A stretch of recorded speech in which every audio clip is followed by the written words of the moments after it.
Hello, this is the Stories Beside channel. I release videos every day for you. Subscribe and click the bell. Doris was annoyed with the session coming up, a lot of tales to turn in, no money to spare, not a penny, and this funeral. Her mother's neighbor, Aunt Wendy, had called and said that the funeral would be in a day. There would be round-trip tickets, and probably the cost of the arrangements, too, if Paul or Ashley didn't take care of it. I wonder if they know yet? But to write to her brother or sister was not allowed by pride. Doris decided not to go, not to spend money, not to see her relatives with their sneers and complaints. She was studying anyway, so she had nothing to do there. She would come later to sit on the grave. There was no regret or longing in Doris, rather irritation with notes of sadness, of the habitual way of life that had receded. Her relationship with her mother, her older brother and sister, had been difficult all her life. Her mother molded her into a diligent girl, forbade her to go out and do what she liked, forced her to learn lessons, help around the house, iron her school uniform in the evening. The forbidden fruit only beckoned more. She spanked her stubborn daughter for her first cigarette, took away her phone when she saw Doris kissing a boy at the gate. Her brother called her the naughty one from kindergarten. Her sister rolled her eyes and clucked her tongue. Eventually, at 16, Doris, in another fight with her mother over a beau, snapped and left home. She lived with a guy, finished school, then left with him 500 kilometers away in a big city. She worked for a long time, survived the separation, but saved up for education, and only at the age of 23, she finally entered a university when she realized the value and necessity of a diploma and education. The girl did not maintain relations with any of her relatives. She had enough friends and colleagues. Rumors, of course, came, what and how, but Doris was not looking for them purposefully. Why? So they'd tell her, "Hey, you naughty girl." No. Doris was now unwilling to sacrifice even a fraction of what she had worked hard and longed to achieve. She was studying working, and it was unrealistic to find time for a trip. And she didn't want to be honest. "They'll sort it out without me." The girl decided and pushed closer the synopsis.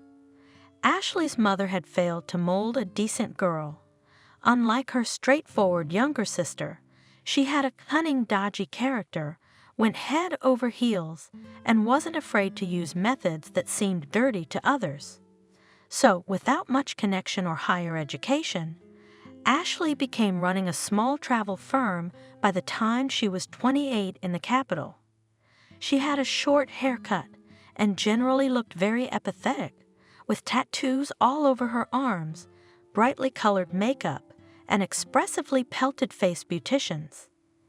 The news of her mother's death had caught Ashley in another country when she had just checked into a hotel with a girlfriend. The trip was a 10-day trip. As a calculating and practical lady, Ashley had figured out how much an unplanned return flight and a missing trip would cost, not to mention a ruined vacation. The solution was obvious: stay and rest. Ashley could have gone to her parents' funeral if she'd wanted to. She was in a good financial position, but principle intervened. "Management is not for women," her mother grumbled. "Our business to create coziness at home and hearth to keep. Let the men earn money. It is their natural destiny, and we have a different appointment." "What's our purpose, Mom?" "We are not cogs in the engine. People choose who to be." Ashley argued, "It won't do any good to go against nature." Mother was relentless. "You've already gone and painted pictures, and it's time to think about family." Ashley, in her favorite manner, rolled her eyes and snorted. "Our song is good. Start over, it's called." Talking about family, husband, and children had triggered her gag reflex since she was in transition. Her mother's old believers pissed her off more than anything else. To inculcate not humility, submission, and norms of domostroi ended up with the girl doing the opposite. Dress cut with scissors, changed into jeans and aggressive rocker outfits, instead of boiling soups, Ashley chose sketches of future tattoos. Instead of romances for the sake of bouquets and moonlighting, she sought out lucrative acquaintances. She knew she wanted to lead, to decide, and to get out of that box of traditional values her mother had stubbornly shoved her into. Of course, by the age of 28, the cherished dream came true. A chain of useful connections led her to the owner of a travel agency. Ashley promptly got a job there, then had an affair with a man and made it so that he formalized the business for her. Behind was a broken life of the ex-wife, a bunch of fired, unwanted female employees, and a pile of gossip. But the ambitious girl did not care. The winners are not judged, as they say. Ashley combined the leadership of the party and constant traveling. At home, even Cacti could not survive, not to mention husbands, children, and dogs. Self-sufficient, selfish Ashley loved unrequitedly only herself and did not want to spray on anyone else. So she quickly got rid of her suitor by taking away his business, very cleanly from a legal point of view. In this succession, Ashley visited her mother once a year, or even less often. She was sick and bored in her parents' house. There was no one to lead. Paul himself could have a group of men at attention when his visits overlapped with Ashley's, and Doris ran off with her boyfriend. That left arguments with his mother, where there was nothing new year after year. To make matters worse, Claire began to drink and complain about her health.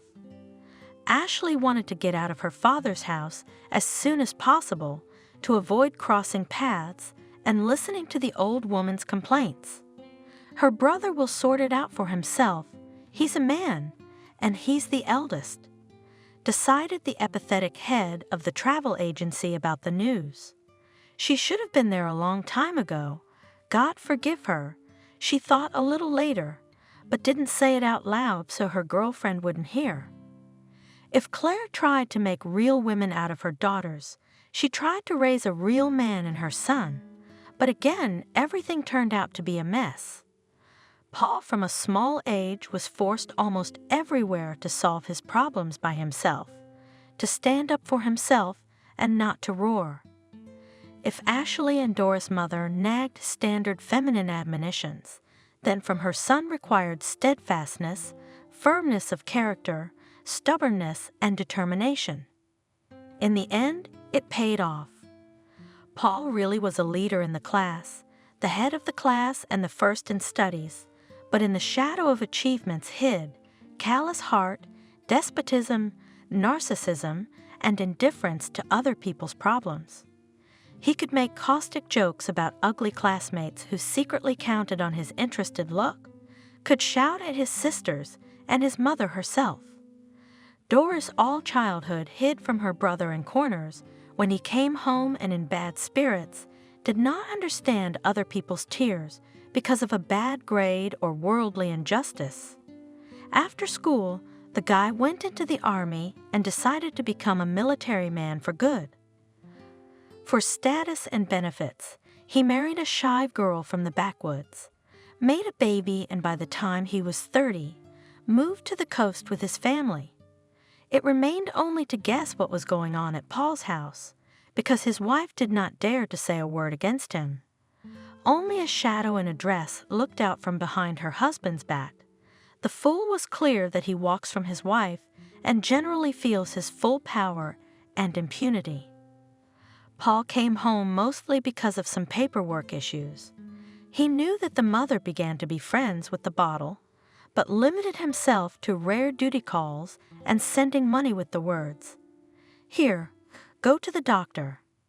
Ashley considered a combative and almost fallen woman. Doris was an outright fool and a loser. He always held himself up as an example to them, without listening to any arguments. As a result, When all of them almost separated, communication was reduced first to dry hello in the walls of the house, then to a short text message on holidays, and later and completely hushed. And everyone was fine with that. The neighbor's call happened at breakfast. Paul, with a stone face, listened to the news. He pondered what to do. The death of a relative is a valid reason, and from the service, of course, you can leave. But first of all, it was far away, flying by airplane. Secondly, he had long ago had nothing warm ties, neither with his sisters, nor with his mother herself. Only actual blood relations. He hadn't been to his homeland in 2 years and hadn't bothered at all, and here was a funeral. Something akin to longing pricked Paul's heart, but quickly faded away. "Will you fly?" shyly asked his wife, serving coffee. "I'll send money for everything. They will organize themselves there." Repeated the man. "What about the inheritance?" Again asked his wife. Paul suddenly thought, "You're right, but we don't know if Mom left a will. And if not, then we will get the house for 3 by law. We don't have to break down either. These days, we can settle these things from a distance." Wendy stood by the fresh pit, holding the hand of a young girl. Besides them, there were about 10 other people at the funeral. Neighbors, friends, and former colleagues of the deceased. Paul, Doris, Ashley never arrived. Aunt Wendy blotted her eyes with a handkerchief and adjusted the black mourning bandage on her head. Oh, it's not Christian for the children not to say goodbye to their mother. We can't make them, can we? The girl sighed, clutching the carnations in her hands. "You're right, Lucy, you're right." Claire brought them up, put all her heart into it, and the children grew up so ungrateful. Wendy lamented, "Maybe at least they'll visit the grave, visit there." There were many kind words and tears about the modest wake, but more than one person asked Wendy and Lucy why none of the deceased's children were there, and they didn't know what to say. After all, they had personally called all of them. Lucy knew, but she was too reverent about Claire when she was alive and too respectful of her memory after her death to explain to everyone who lived there exactly what was going on. "And what are you crying for, pray tell?" Seriously, Claire looked at her son's red face. The boy rubbed his eyes with his fist and pointed to the sandbox, where another boy, Eric, a juvenile bully, was having fun with his blue brand-new toy truck. "He hit you and you're crying. You have to be a man." Claire reprimanded her son. "Otherwise it will always be like this. You'll always be a crybaby." Paul stopped talking, sobbed, and looked at the offender. "Don't hit first, but if you get hit, hit back," his mom taught him. "And don't give your own back unless you're asked first, and say please." Paul sat down on the bench and pouted, his 6-year-old brain digesting his mother's words. Claire watched the child, but was in no hurry to return her son's toy herself. After a couple minutes, Paul got up, walked over to the sandbox. "Give me back my car, please," he asked the offender. Instead of answering, the bully threw sand at Paul. The boy at the same moment jumped on Eric and firmly nailed him on the back of the head with a plastic spatula. Soon a siren sounded again from the sandbox, but from a different source. A wrinkled Paul in dirty shorts proudly carried the blue truck home. That day he realized something, that better than the word please, brute force works.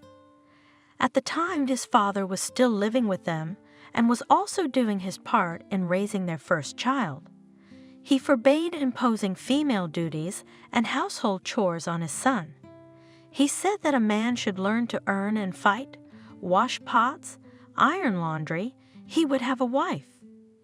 As a result, the boy did not know how to make a bed, fry eggs at the age of 9, but quickly realized his superiority over girls and with this position entered adulthood. Father was in an accident and died when Paul was 13 years old, Ashley 8, and little Doris just turned 2 years old. Claire was not so much saddened as exhaled. Edward was a quiet tyrant and demanded total obedience from the entire family. Claire wanted her son to respect women and be strong in spirit, but his father's bad influence had already taken root in the boy's subconscious. The sound of broken dishes in the sink jerked Claire out of her sleep after her night's work as a cook, and she heard the noise and swearing from the kitchen. "Clean up after yourself," shouted Ashley, pointing her finger at the dirty plate on the table. "That's your job." Paul shrugged and indifferently threw the dishes on the floor. "Stop it." Claire shouted at both of them. "Ashley, is it hard for you to clean up and help your brother?" "Mom, I'm not the maid to clean up after everyone." The scandalized 10-year-old put her fists to her sides. "He has exams coming up. He's studying. He's tired. What are you, like a little girl?" Claire begged. "I've got a test tomorrow, so let Doris clean up after us." Ashley said. Claire shook her head. She silently picked up a plate from the floor, took a second one from the table, cleaned it all up and turned around. Paul had removed himself from the kitchen with a triumphant expression. Ashley was breathing noisily, her nostrils flaring wide. "Daughter, your smarter should be softer, more flexible." She put a hand on Claire's shoulder. "I don't want to." Ashley objected. "I don't want to be like you." She stamped her feet and ran to her room. Struggling to provide for her children after her husband's death, Claire worked very hard, taking more shifts, going years without a vacation, and still had her own business and garden at home.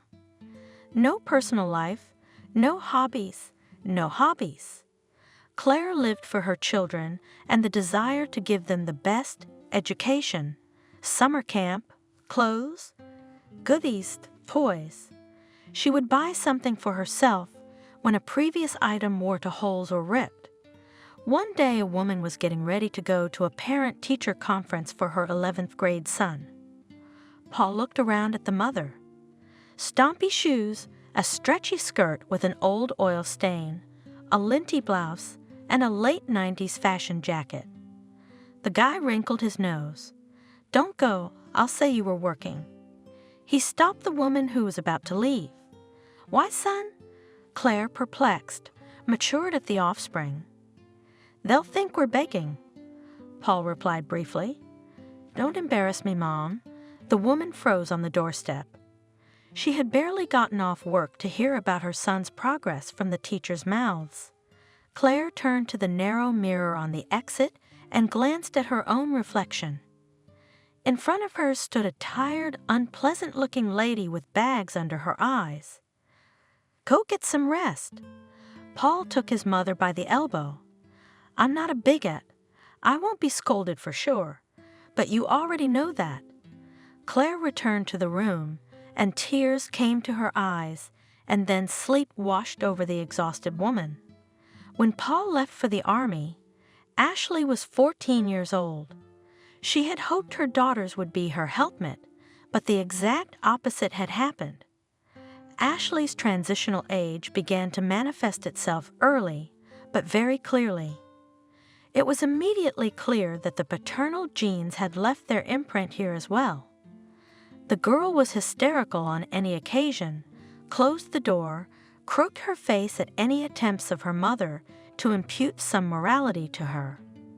But among her girlfriends and friends, Ashley enjoyed authority and had undeniable power, and she could expel or teach a lesson to those who did not please her.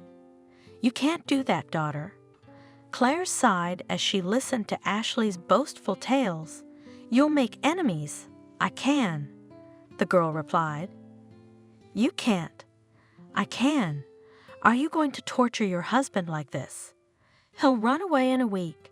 The woman shook her head. Who says I'm ever going to have one? Ashley folded her arms across her chest. What do you mean? Claire splayed her hands. What about a family? Sooner or later you'll want warmth, comfort, babies to babysit. Ah?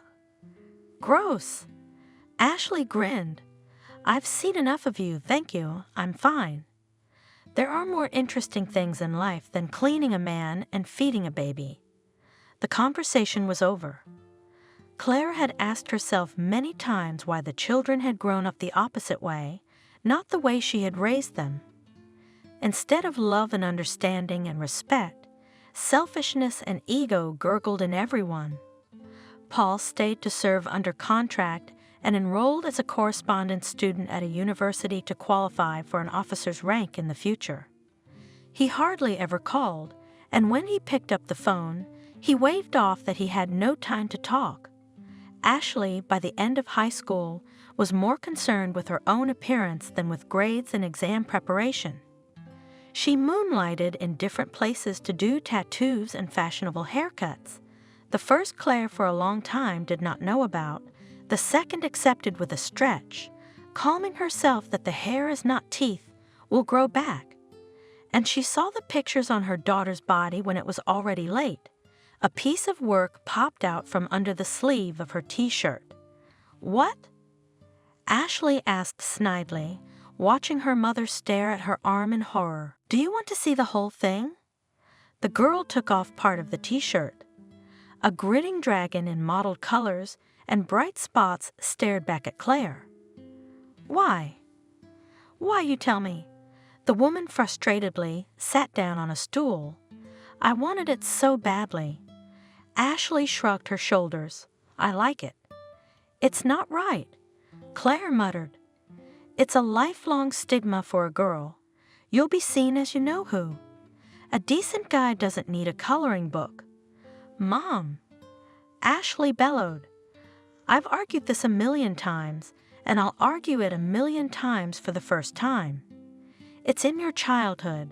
Tattoos were only for convicts and girls of easy virtue. It's in your youth you had to go to school, get married, and have a baby. In your worldview, girls wear dresses and boys wear pants. I'm so sick of your lectures.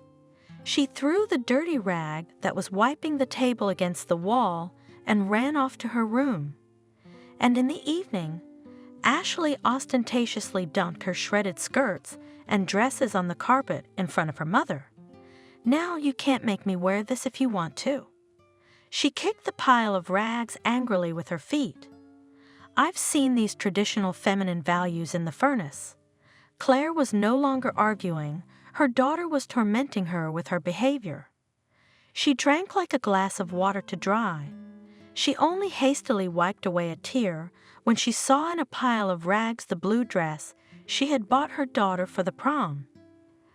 Occasionally Claire was visited by her neighbor Wendy, a vivacious grandmother who also raised 2 children on her own, tilled a vegetable garden every season, and kept poultry. Ashley treated Wendy's Aunt Ashley leniently. She could treat her to jam, not interrogate, not teach. Doris often played with the neighbor's grandchildren and also took her well. Claire, you're looking a little gaunt. It's time you quit this kitchen. Stirring her tea with a spoon in her mug, Aunt Wendy said, How can you quit? Claire waved it off. What are the helpers for? There are 2 growing up. Wendy nodded at the framed pictures of the girls on the wall. Claire twirled the mug in her hands and gazed at the floating teas. Wendy, I don't think my kids like me. She exhaled. What am I doing wrong? Yes, stop it. Aunt Wendy waved her hands. All kids love their parents and yours do. You do so much for them. That's what I mean, nodded Claire. Wendy took a candy from the vase and rustled the wrapper. A child's individuality should be embraced, his view of the world encouraged, guided just a little supported, she mumbled. But how to accept if they break their future life? Claire thumped her fist on the table so that she spilled the tea. but it's their life, and you can't protect them from all the mistakes. Wendy calmed her down, helping to wipe up the puddle on the table. And the world changes, and they change. You're teaching them to accept it, but what do you do? Claire suddenly froze. Her neighbor's words stabbed her in the soul, but it was impossible to admit it. The woman tried to be a caring mother with the attitude that she herself had seen in her childhood and that she thought was right. I have 2 boys. Wendy sat back down. So what do you think? They drank and smoked when they were young and went out and brought home D's. But now they are both handsome, both family men. They bring me grandchildren on weekends. Real men have grown up. The neighbor clapped her palm on the tablecloth. I scolded them, of course, in a good way, but the right to mistakes and bumps left. The woman continued, if you insulted your friends, you got a slap on the neck from them. If you tried vodka, let it be bad so that you get a kick out of it. That's how it is brought up. Only on their own skin they understand. I can't do that. Shook her head Claire, neighbor conciliatory, took her hand. Claire, even if you can't, the main thing is that you love them and want the best for them. They will grow up, then understand, and now let them sneer. Do not take to heart. Be above childish antics. They need to show themselves, to spread their peacock tails. Let them. Claire remembered her daughter's tattoo, her son's caprices and coldness, and could not understand how one could calmly react to such an attitude from close people. Although it was exactly that, insisted a kind-hearted neighbor. A paradox, no other way. Ashley went to the Capitol with some guy at 18, having drunk her mother's blood. She didn't want to study, but finished some courses in management and administration. Claire had talked to her daughter many times about the necessity of a normal education, but everything was as if she were talking to the wall. Ashley was of a different opinion and stubbornly continued to tear down the standardized female image. Doris was growing up too, and at first Claire had thought her a sweet and docile child. She wasn't soulless and narcissistic like her brother, nor was she selfish, dodgy like her sister, helping around the house, albeit grudgingly, cooking and cleaning. But from the age of 14, Doris' mind was exclusively on partying and boys. She often skipped school, ran on dates, hanging around with one suitor, then with another. Teachers called Claire with interrogations and requests to influence her daughter. To no avail. One day Doris long tolerated the moralizing mother and then gave out. I am young. I want to have fun, not over books mold sprouting. Claire gasped at this statement. If Paul and Ashley at least had goals and desires, even if not quite up to the gold standard, Doris was close to going down a crooked path. And so it happened. One day Claire found her daughter's pack of cigarettes in a hidden pocket of her jacket. Then she burst into her room and yanked Doris right out from under the covers, sleepy. Are you smoking? Shouted Claire at her. I don't need an ashtray at home. She grabbed the strap from her bag from the chair and slapped it on her defensive daughter's back. Claire had never had children, except for a little spanking when she was a kid, but here it was as if she had snapped, as if in that blow she had brought all her anger for the 3 of them down on one. Claire afterwards repeatedly blamed herself for the outburst, and the words "Sonny" came to her mind. Doris, the naughty skirt. Then Doris didn't talk to her for 4 days. She didn't stop smoking, but she hid it better, out of spite. And she stopped doing anything around the house, also out of spite. She had a boy who was a tomboy, an 11th grader and handsome, the kind of guy that drives girls under 20 crazy. Doris was no exception and went head over heels in love.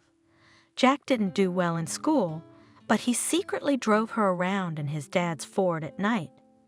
He taught her how to pour beer without foaming, and always told her about some murky business with the boys. Doris was impressed and dreamed of running away with her lover to the ends of the earth. That evening her mother caught them kissing under the cherry tree outside the house when she returned from work. Jack and his family, Claire knew perfectly well, sparse earnings wherever they could, a father who liked to lay by the collar, a mother who gossiped. Doris she pulled under her elbow, right out of her beau's embrace. "Mother, why do you always get on my nerves?" The daughter was furious. "You need to study, not with this tomboy cobble in the corners." Furious in response, Claire. "I'll take care of it myself. You haven't lived your life. Let others live theirs. You'll sort it out. You'll become a horse girl." Claire felt that her voice was breaking into a croak, and her face was burning with anger and helplessness. How could anyone accept such a thing? How could one accept knowingly ruining the life of one's own child? Claire didn't understand. Doris wanted to say something, but froze. The scandal ended when, the next evening, Claire did not find her daughter's things at home. She called her, wrote to her, asked her to come back, begged her to come to her senses, but Doris said briefly that she was now living on her own and did not need her mother, who considered her a wench.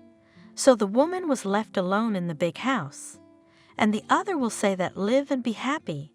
The offspring got off her neck, but not Claire. No matter how the children treated her, it was harder to come to empty rooms.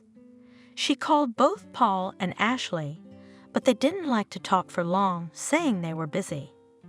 They came rarely too, and not for long. Aunt Wendy came infrequently and somehow brightened the loneliness of her mother's abandonment.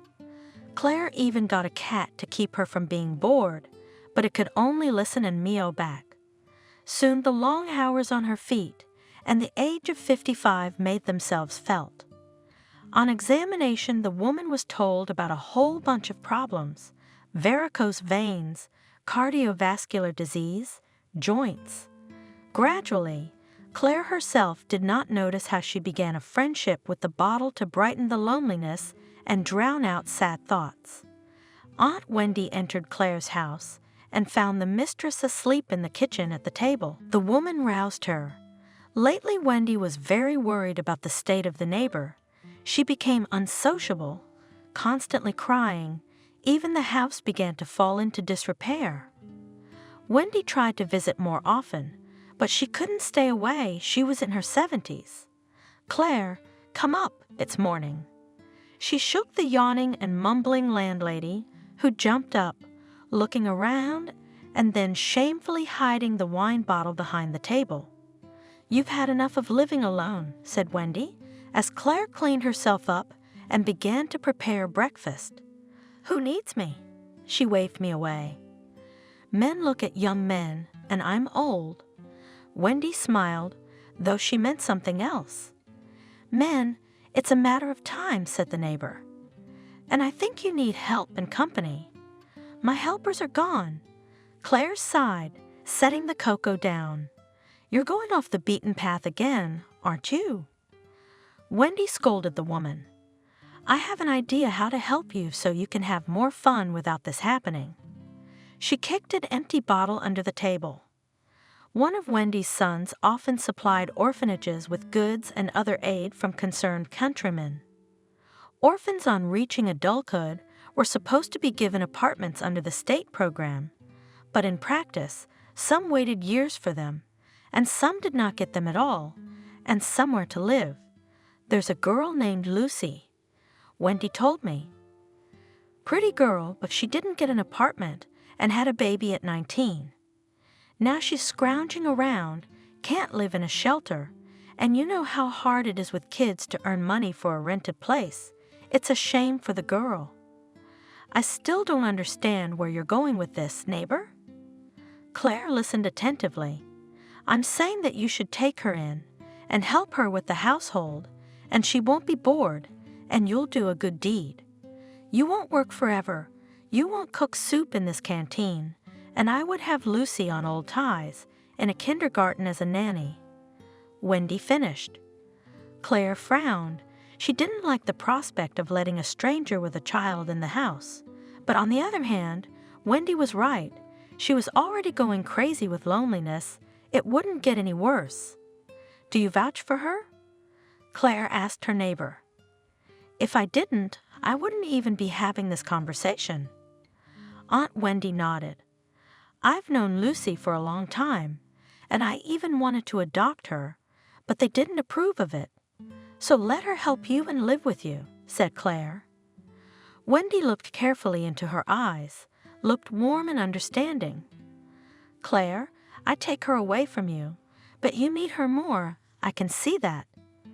Ashley looked irritably at the mud on her new shoes, the dirt of her hometown, the dirt she'd fallen into when she'd gotten out of the cab. Home, sweet home. She muttered through gritted teeth.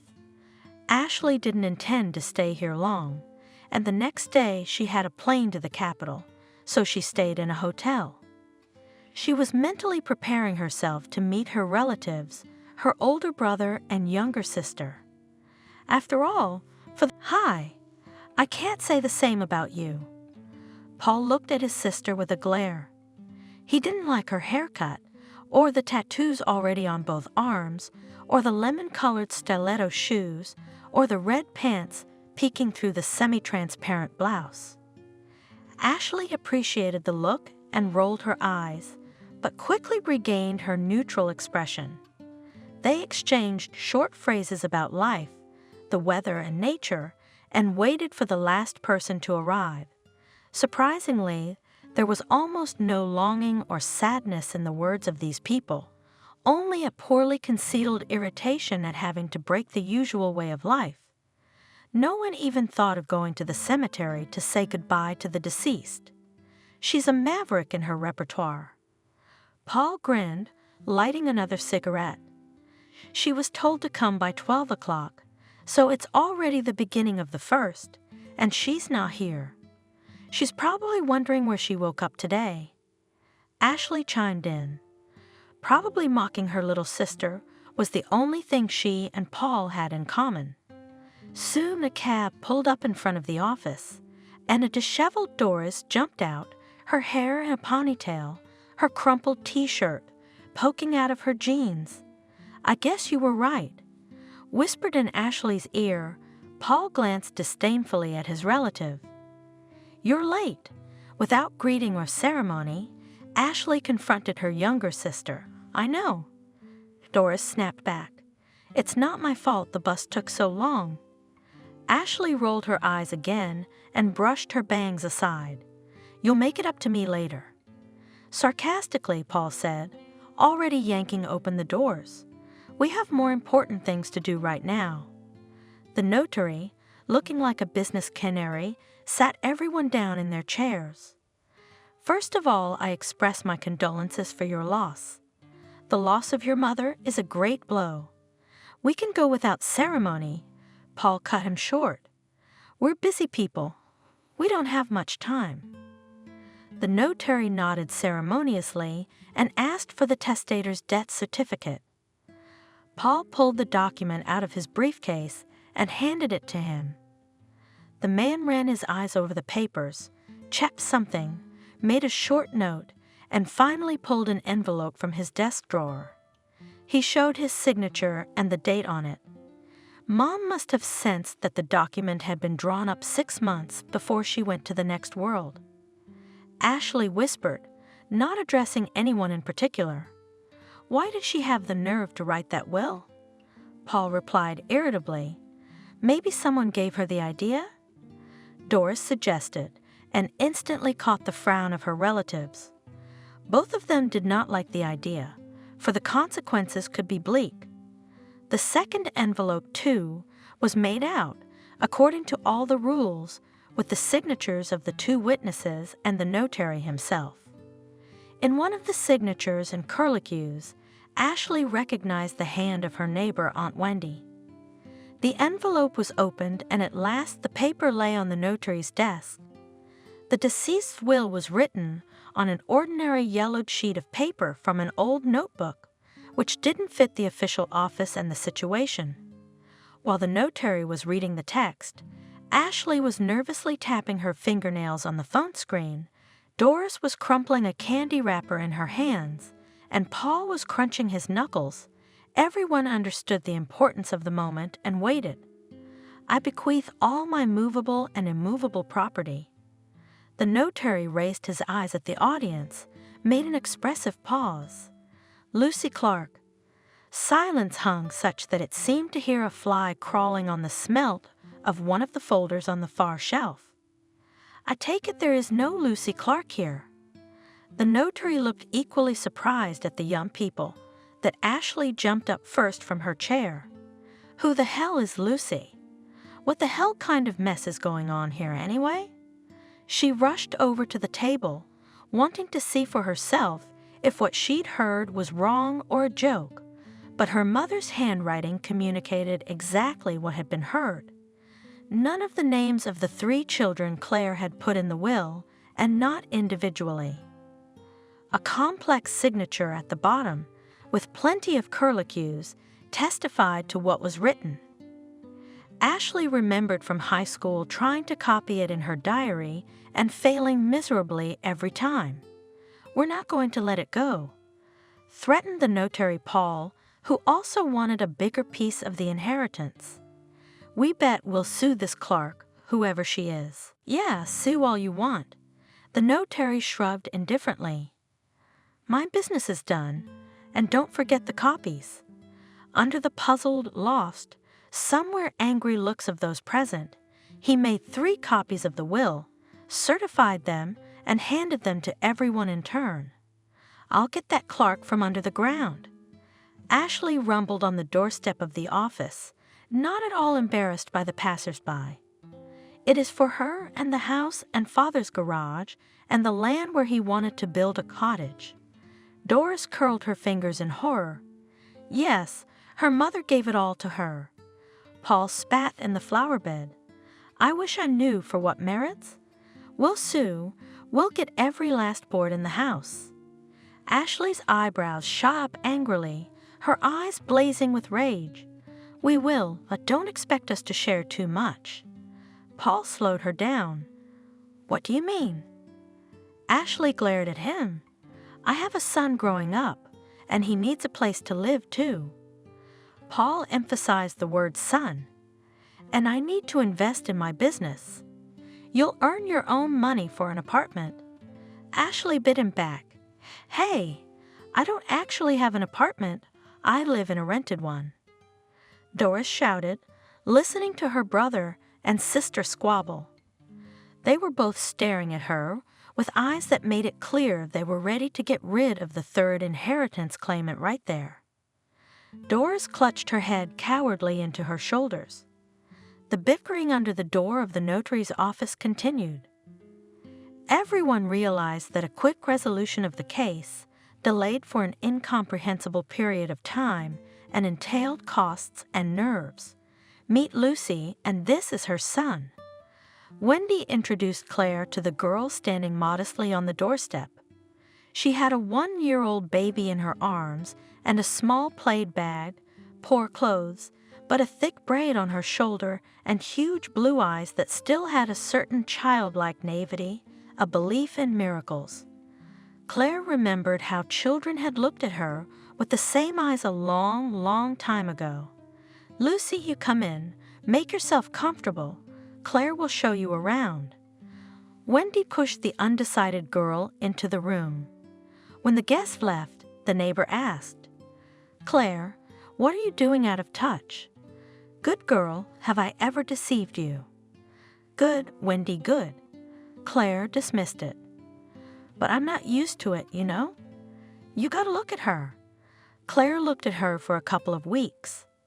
At first, the conversations between the new acquaintances were awkward and clumsy. Wendy, as promised, got the girl a job in a kindergarten where she was happy to work. This way she could look after her baby and earn a little money. In the house, Lucy did not manage much, only asked short questions about cleaning and other household trifles. The baby didn't interfere with anything either, and was quite quiet. The awkwardness was gone thanks to his majesty of occasion. "Claire, I'm back," Lucy said loudly as she opened the door. The landlady's shoes were in their place, but she herself could not be heard. She cautiously entered the room, placed the cradle with her son on the armchair, and found Claire napping. There were a couple of empty wine bottles on the floor next to the sofa. Lucy rushed over to the woman and began to bring her to her senses. Claire opened her eyes and looked around awkwardly. She'd promised herself every day for the last 6 months that she wouldn't buy any more wine, that she wouldn't lock herself in her room and drink until the aching feeling of emptiness was filled. But when she'd come back from her shift, her feet had carried her to the store and her gut had demanded relaxation. Claire guessed that Wendy had insisted that Lucy move in because she knew about her neighbor's addiction and was worried. Also, everyone realized that Claire's children didn't care about her. They are busy with their lives, and at most they will put their mother in rehab for a long time. "Claire, what are you doing?" Lucy looked anxiously into the woman's eyes. "Your blood pressure, your heart isn't right, and you're drinking?" Claire was dumbfounded. The girl shamed her, but justifiably so. And then the unexpected happened. The accumulated tension, longing, sadness overflowed the cup and tears spilled out. Claire buried herself in Lucy's chest and burst into tears. The girl fell into a stupor for a couple of seconds, and then embraced the woman and began to caress her back and comfort her as if she were a small child. I always dreamed of having a big family, said the lady of the house, while Lucy was pouring tea. I wanted to be a mom, played mother's daughter all my childhood, read fairy tales about princesses. John sat in the stroller, staring at Lucy and Claire. He listened too, occasionally yelling and banging his fist on the side of the stroller. Mama wouldn't let her go out with the boys. She taught me to be meek, malleable, soft. She said that you should take care of yourself for your husband, and I looked at them with my father and thought that I would have the same, a warm family atmosphere, respect, hot dinner in the evenings at a big table. We had a small table, though, and the apartment was only 2 rooms. Claire sniffed her nose like a schoolgirl. Lucy put the cups on the table and sat down on a stool nearby, watching her son, who was beginning to fall asleep. I always thought the husband was the pillar, the wall, the main but wise one. That's how I lived until I met Edward. I fell madly in love, but I didn't see who. Claire continued. I got pregnant with Paul, we got married, and then Edward moved us here to this house, and I realized I was in a fairy tale. The woman grinned and sipped from her mug. Not the fairy tale I'd read, though. I thought I was a princess, but it turned out to be Cinderella. You would know how much I crawled here on my knees pregnant, scrubbing the floors, washing all the windows and mirrors every day. I cooked 3 meals with a belly button, first, second, and compote. Lucy listened without interrupting. Husband worked, received well. We had enough, but demanded perfect cleanliness and housekeeping, and I was happy to work like a horse on home bread. Loved strongly, caught rare moments of tenderness from him after reproaches for dirty table or unpalatable cutlets. I thought it was my own fault. I didn't work hard enough, I didn't see it through. Then my son was born, and I went into motherhood, began to raise myself a joy. Only bad things stick easier and faster, we all know. And instead of a good son, grew a copy of her husband, who thought that a woman only should. Oh, his poor wife now, or girl. How am I to blame for her? Claire sniffed her nose again and hastily pulled out her napkin. You had nothing to do with it, Lucy intervened gently. You did everything you could to make the child happy. Bad example and bad upbringing played a part. I would like to raise my son to be a noble, kind, and just man, like his grandfather. explained Claire with a sigh. What a shame he spent so little time with his grandson and left early. If only it had been different. If only it had been. My love and care and involvement was taken for granted by my husband and later by my son. This I realized many, many years later, and then I did not see my mistakes and made the same with my daughters. John dozed ludicrously in the stroller, arms outstretched. Claire stood up to cover the baby with a blanket. Lucy did not disturb her. When I got pregnant with Ashley, my husband demanded that I contribute to the family budget. I ran headlong to work wherever I could. We were a family. Although morally he ate me up every single day, and then I found out he was cheating. Cried to my mother looking for support. She said that everyone has so. Bear with it. The main thing, children. He'll take a walk and come back. That's how I learned that my own father was not such a noble man. Just my mother was wise and did everything to make me see the perfect picture. It was getting dark outside the window, and a fine October rain began to drip on the windows. The neighbor 2 houses away had a rooster crowing loudly for some reason. Lucy pulled the curtains and carefully carried the sleeping John into the room to put him to bed, promising she would be back soon. When the new neighbor tiptoed carefully into the kitchen, Claire was already making tea for the second time. And I did a new stupid thing, the landlady continued. I forgave him, just as my mother said, and that young knave, 26 years old was only.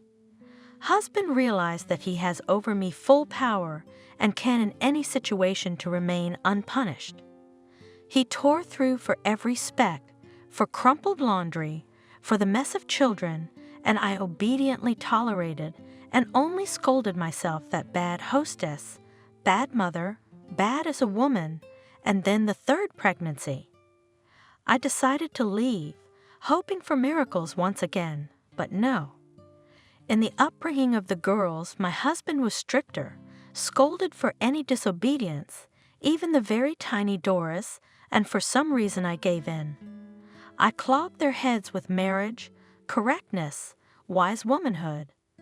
Oh, if only I'd realized sooner, if only I'd realized.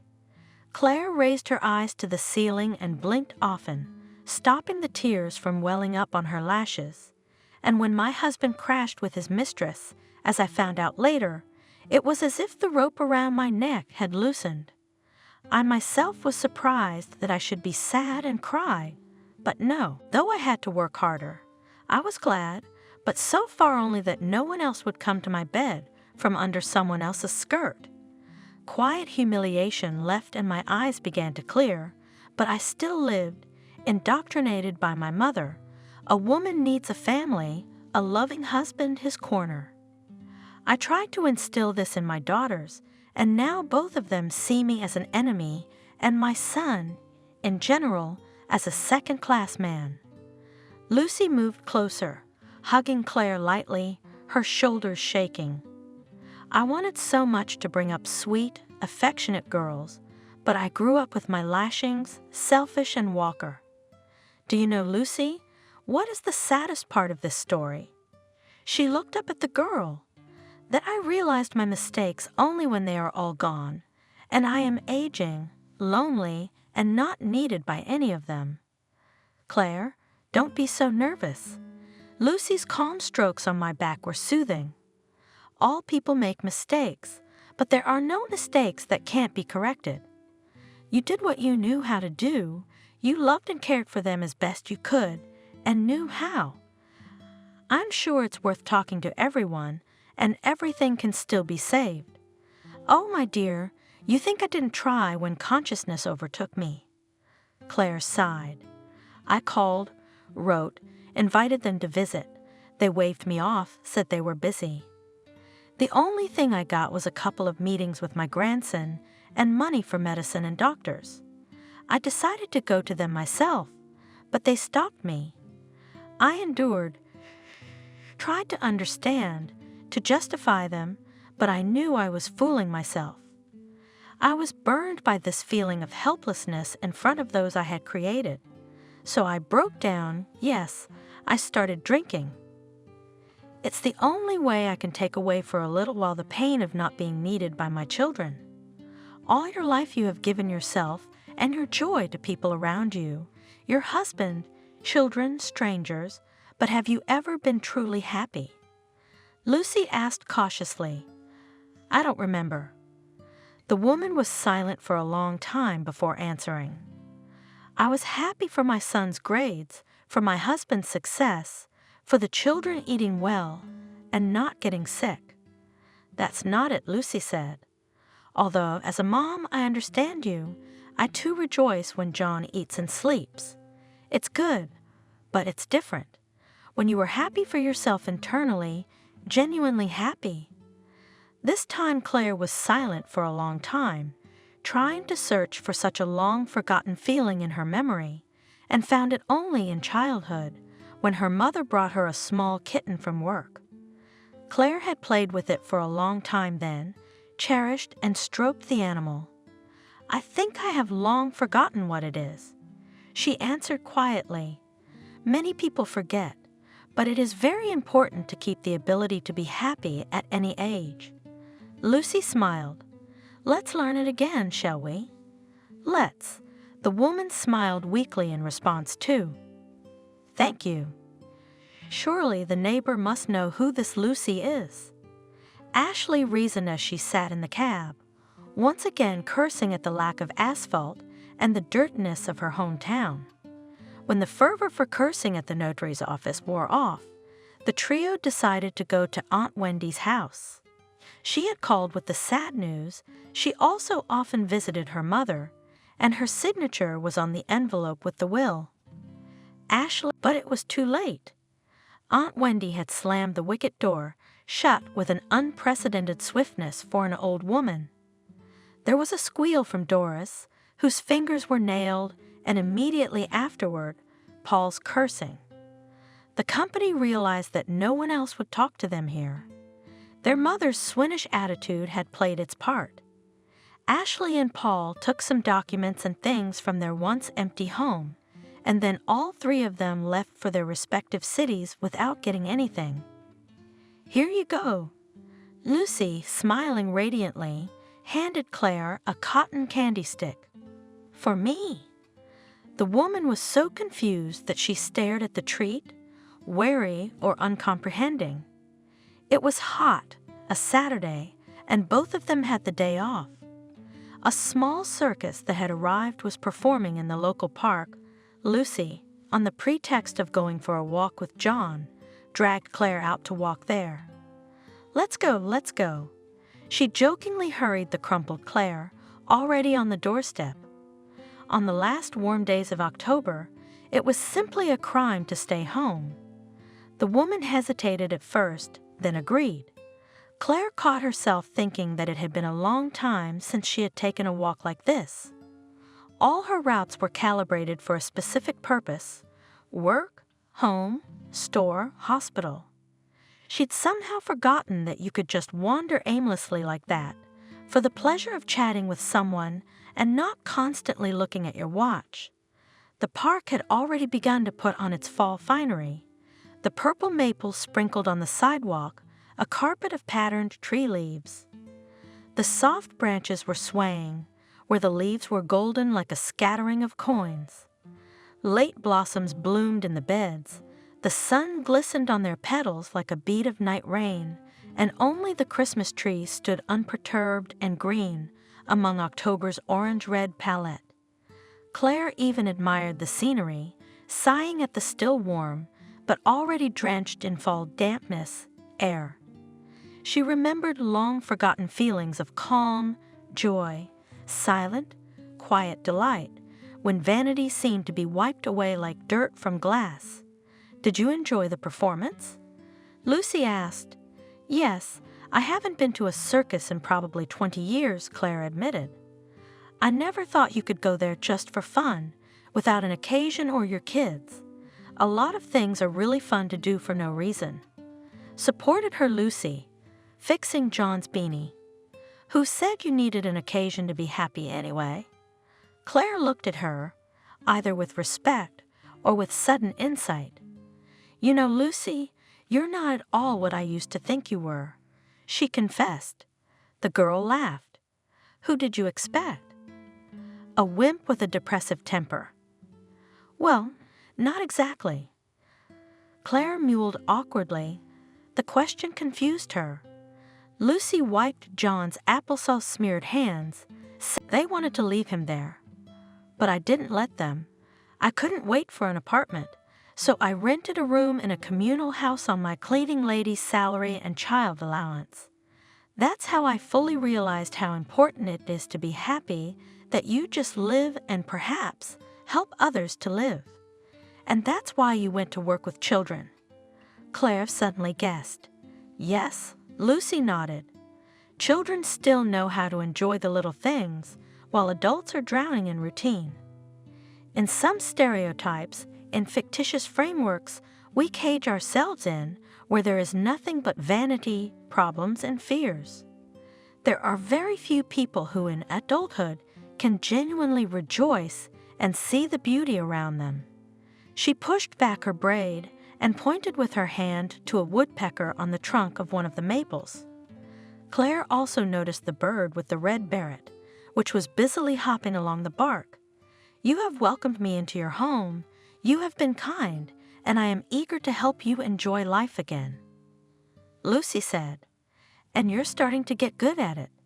Claire hugged the girl, hiding her wet eyes from her. It had been a month since that conversation in the kitchen that evening.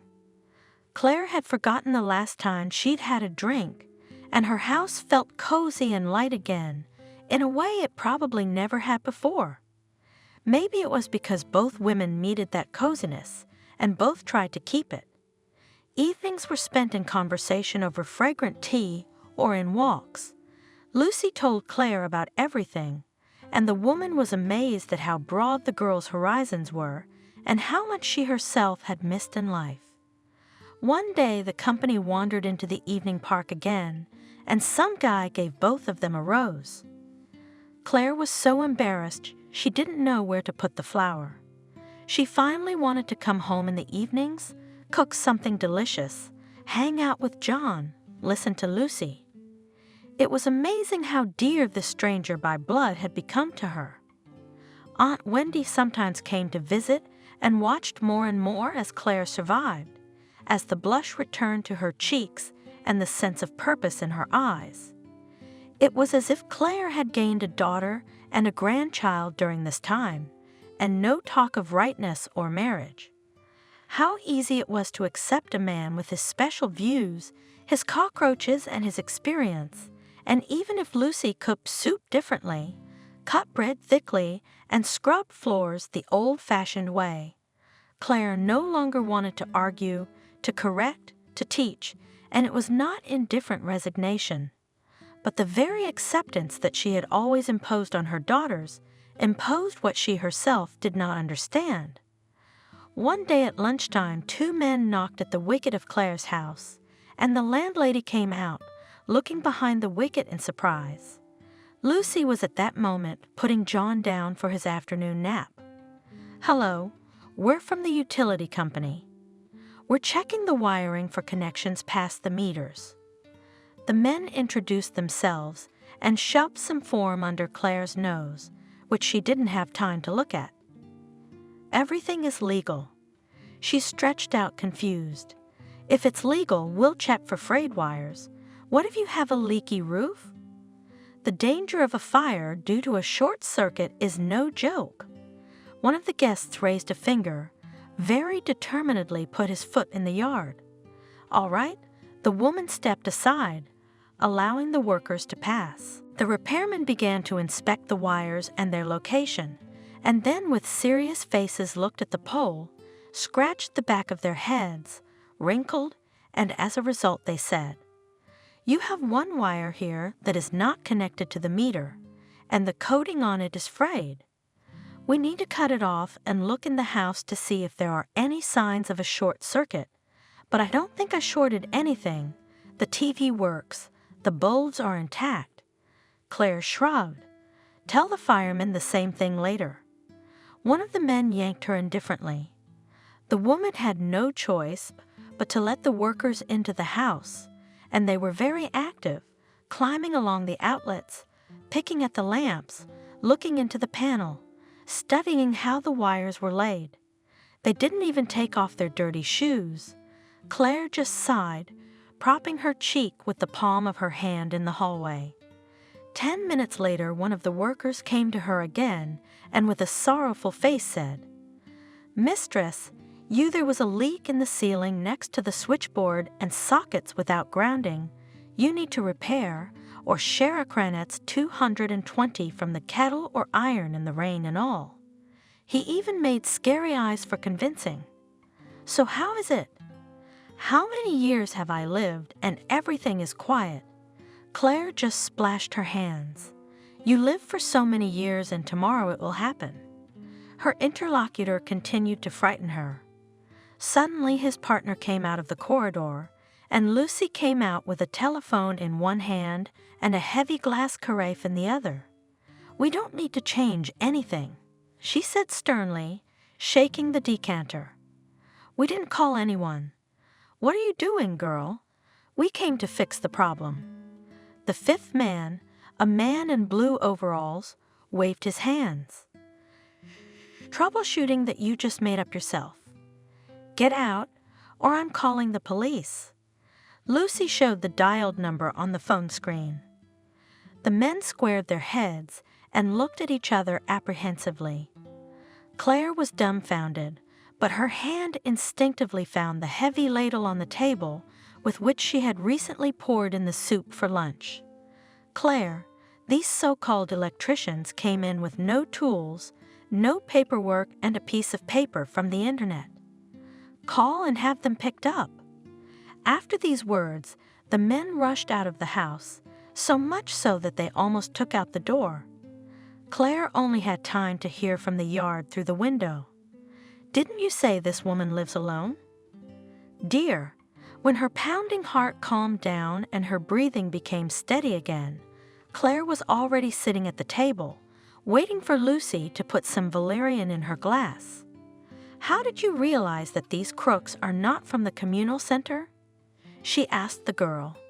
"I saw from the window and heard how you let them in, and immediately noticed that they came without tools.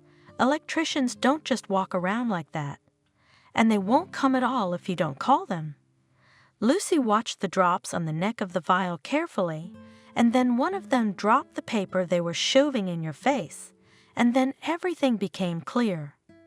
She set the glass down in front of Claire, pulled a crumpled piece of paper out of her pocket.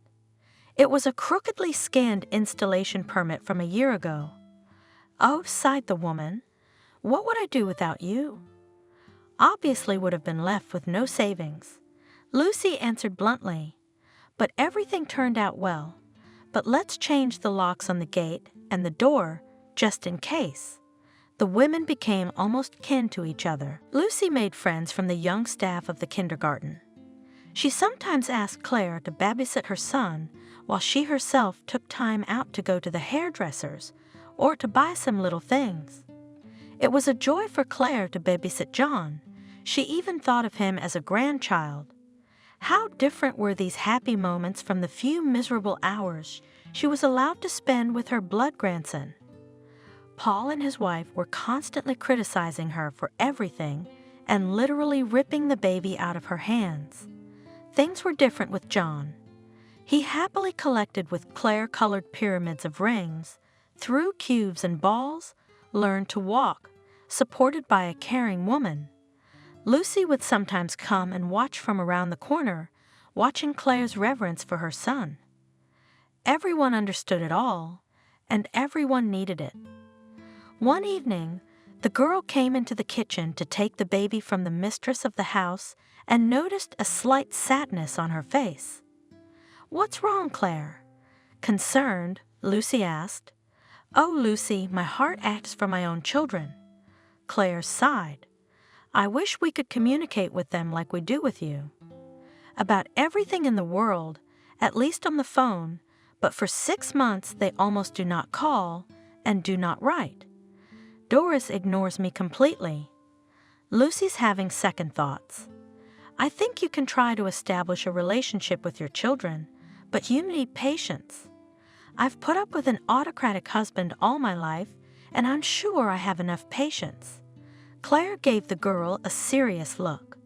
To pick up the phone and write to the children. These thoughts made the woman stupor and fear of a new refusal to contact her loved ones. So strange, she both wanted and feared it. The fear was vividly resurrected, memories of her youth of caprices and torment with the hard characters of her offspring. And then Claire pushed the heavy thoughts out with an effort and began to remember the fall walk in the park and after the circus show. She imagined walking like that with Ashley or Doris. Finally, having tuned in enough, Claire dialed her eldest daughter's cell phone. "Hello."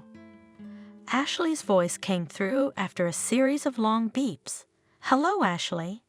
Claire exhaled, gathering her strength. "How are you doing?"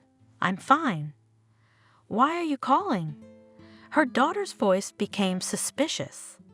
"Do you want money for the doctor or something?" "No, my daughter. I just want to talk to you." The woman took a sip. "Well, you talk. I'm listening." They agreed on the other end of the line. Something rustled in the phone. A knowledgeable person would have immediately realized that the call had been put on speakerphone. "Ashley, you and I have never picked each other up. Claire started it. It's probably my fault. I imposed something I was unhappy with without realizing it. Forgive me, please. But now I realize my mistake, and I want to know how you live. What you breathe. I want us to be able to talk like girlfriends, not hold grudges. Are you okay with that?" Some clicks, distant mumbling, rustling were heard in the phone. "What are you talking about? Are you talking to your girlfriends?" Ashley's voice came from far away. Was Aunt Wendy here? Then it became clear that the girl was dealing with some work issues on another phone. "Yes, chatting." Claire's lips quivered. "Bye, daughter." She pressed the cancel button and cried, covering her face. Lucy rushed to comfort the poor woman, but she sobbed like a wounded animal. "Oh, I'm an old fool to have hoped for a miracle." Claire scolded herself through her sobs. "Who needs me with my old morals?" "I do." "Let's try again, shall we?" Claire looked at her dejectedly, smearing her tears. A little later. Lucy corrected herself, nodding cautiously. Frustration and sadness left Claire alone only towards evening. She realized that one attempt wasn't enough, that more would be needed, and already the first one had stabbed at her soul. It was even scary to call Paul. He was the most callous and cold-blooded of the three. The woman didn't even know what words to choose for such an important conversation with her son. Only Lucy's closeness, her support, sincerity, and participation gave Claire strength and determination. Paul picked up the phone immediately. Unlike Ashley, his clear, chiseled service "hello" rolled through the house, even from the tiny speaker. "Hello, son," Claire began. "I wanted to." "Mom, hurry up." Paul interrupted her irritably. "I've got things to do." "What's wrong?" Nothing. The woman lowered her eyes sadly. "I won't bother you then." "Yeah, go ahead. It came from the other end. We'll try again later. We can't give up." Lucy comfortingly took Claire's palm in her hands. The woman was no longer crying after the second call. Her eyes were filled with detachment. "Lucy, I don't think it's any use. They're adults, and they've been used to ignoring me for so long that it's too late to re-educate them. And your youngest, Doris? She's a little older than me," Lucy thought. "I don't know her contacts," Claire said, somehow embarrassed. "She blocked me everywhere after the fight. All I know is that she lives in the city and is studying, I think. Well, at least there should have been some channel of communication. Lucy wouldn't let it go. Suddenly Claire jumped up and, muttering something, hurried into the room. She rummaged through the dresser for a long time, then pulled out a dusty diary. Among the recipe notes on proper cotton washing and phone numbers, the woman found her daughter's email addresses. She had once used that address in high school back in the day. Claire pointed to the corner of the page, and as I hadn't remembered before, that's better than nothing. Approved Lucy. We'll think about what to write tonight, but in the meantime, how about some ice cream? Ice cream in December? Claire smiled. Why not? Lucy winked at her. Who said you can't? The mood would be instantly better. Just what the doctor ordered on such a gloomy day.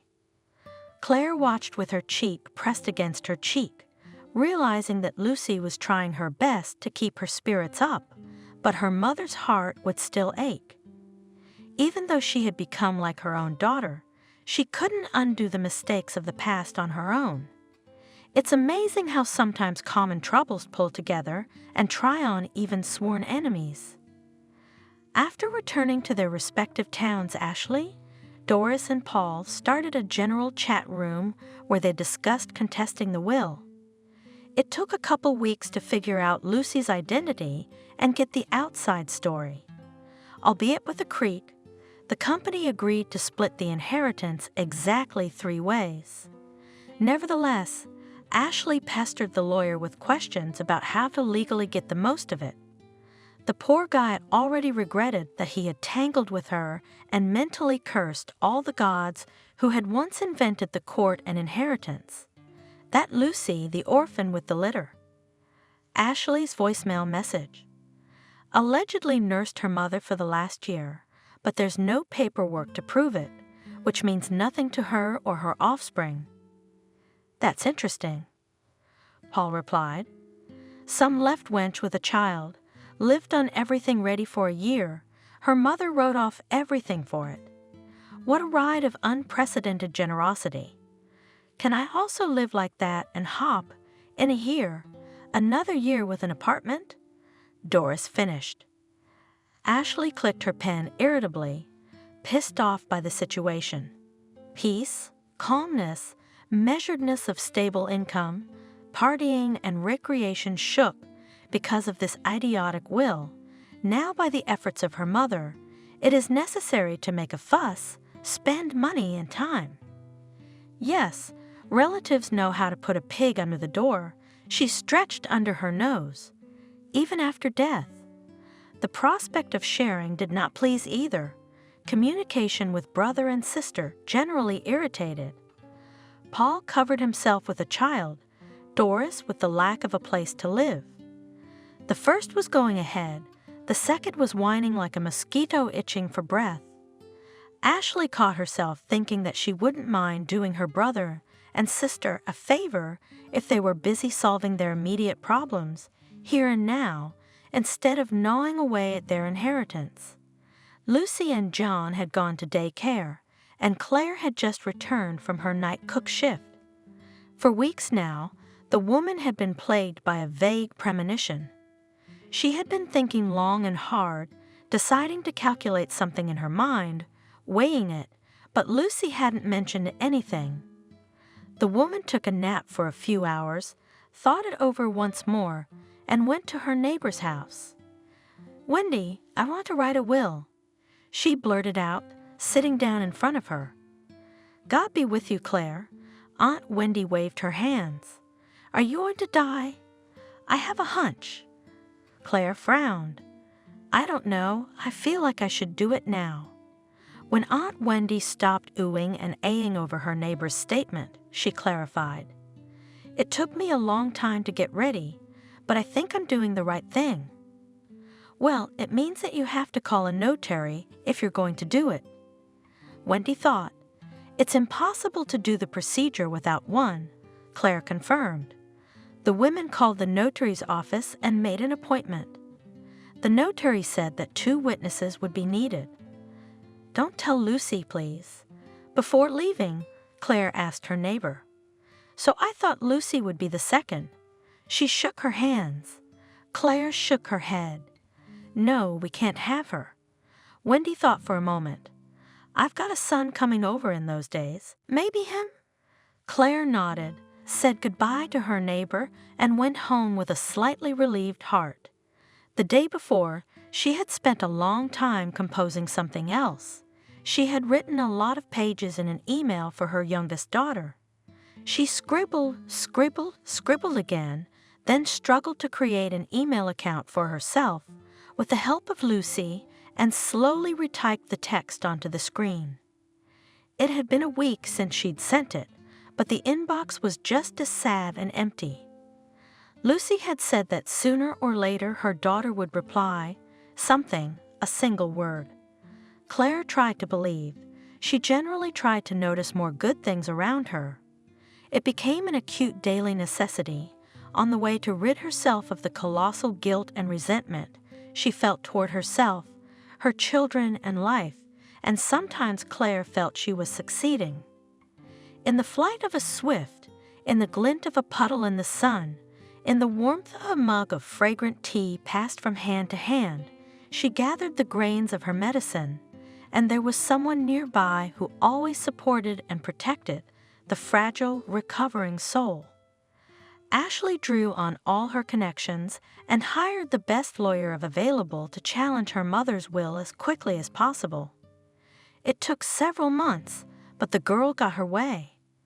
The judge confirmed that as direct heirs of the first turn, the native children of the deceased, the three of them, Ashley, Paul, and Doris, have legal rights to receive all the property of the mother. However, the second part of the plan could not be realized.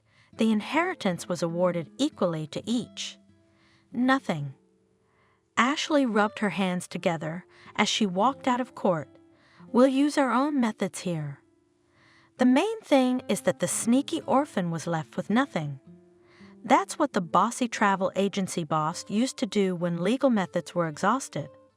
A couple of conversations, hit the right pain points, scare her, gather dirt. What difference does it make how she gets what she wants?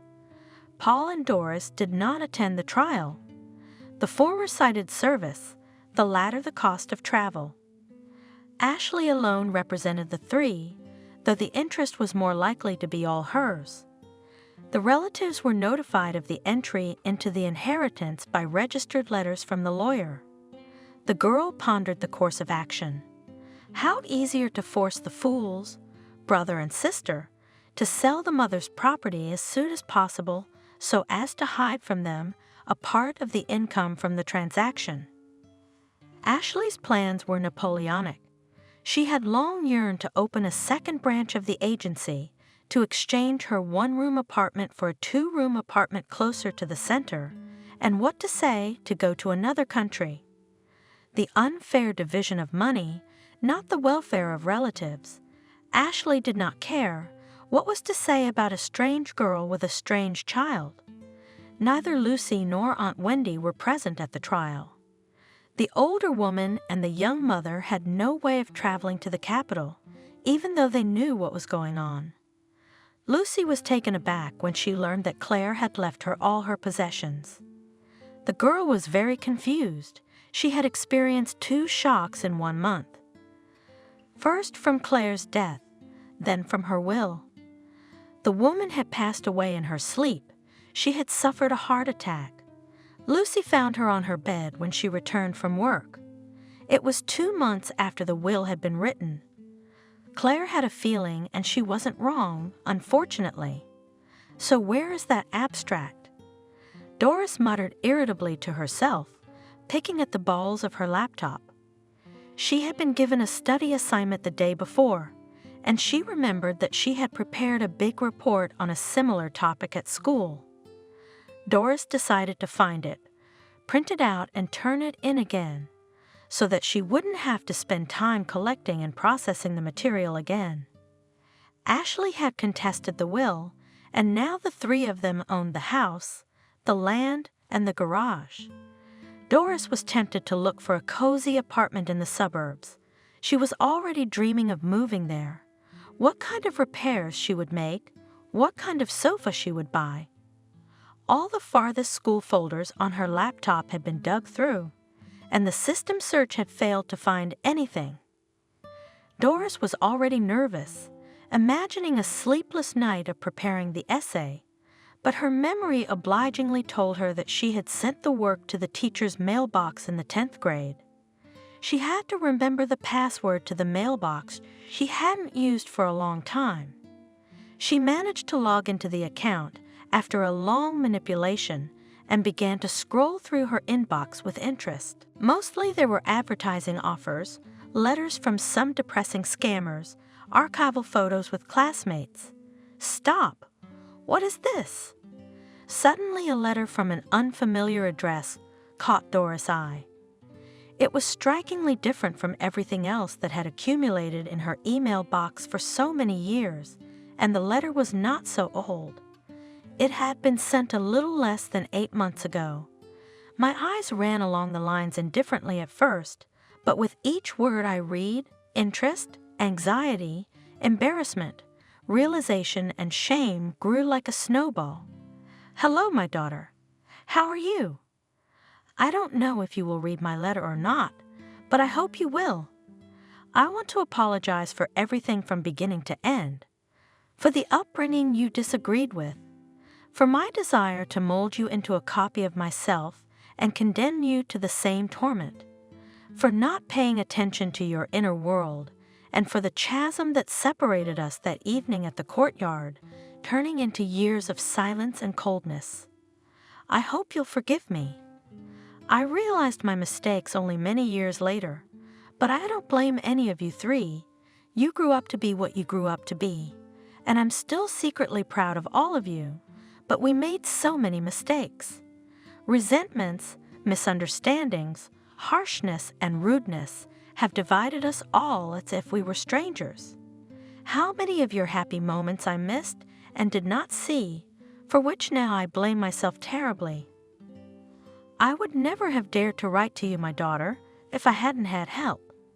I met a girl who opened my eyes and showed me what I had been depriving myself of all the years of your childhood. I finally have the strength to admit it. I realize I'm asking the impossible, but let's try to be just a little closer, like siblings? I hope with all my heart for a speedy answer. Your mother, Claire. Doris finished reading the letter, her lips jumping, her shoulders shaking. She leaned back in her chair and burst into tears. Those pure, sincere words of her mother burned all the years of resentment out of Doris's soul. That night she didn't sleep.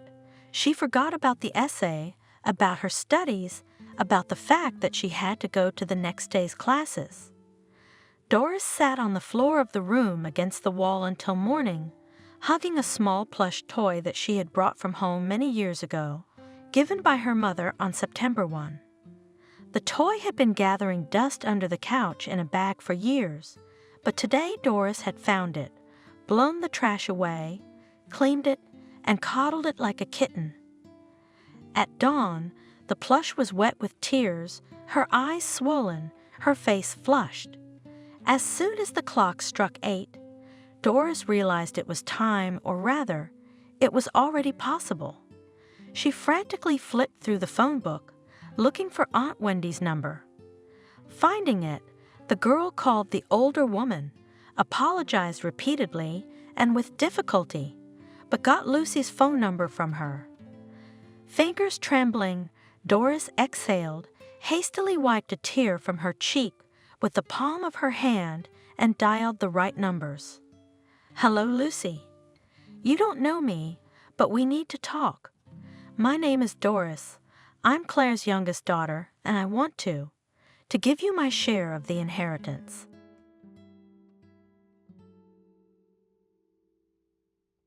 What horror! Miranda's mind flashed as she casually looked out of the restaurant's kitchen. Her palms were sweating and her heart was racing. He'd totally crashed his car. I visited him in the hospital the night before he died. I threw a handful of earth on top of his coffin. Miranda couldn't believe that he was not only alive but insanely happy. The gaunt man stood in the middle of the restaurant hall, arm in arm with his young bride, giggling and smiling, and it was incredibly infuriating. Miranda not only refused to understand how such a thing was possible, but also refused to replay in her head all the horror of the last years of their life together. So what if she fell in love? Clara said. Who doesn't? As if you were the first. Do you know how many affairs I've had in my life? I don't have enough fingers to count. And nothing. I've been living with my David the way I've been living with my David. That's not right, Miranda. It's not right. You can't do that. A family is one thing, and all this shenanigans is another. You've got 2 kids growing up. Can you imagine what it would be like for them if you split up now? Do you think they'd thank you? At that moment, Miranda's mind was reeling. It seemed to her that she was alone in the whole world, and there was no one to give her a shoulder. She didn't need support. But the conversations that took place not only among her friends, but also in her family, were so disgusting to her that the woman wanted to run away to a deserted island and experience the whole nightmare there, and then return to a completely different reality that had nothing to do with her present. But that was impossible. How come you're getting a divorce?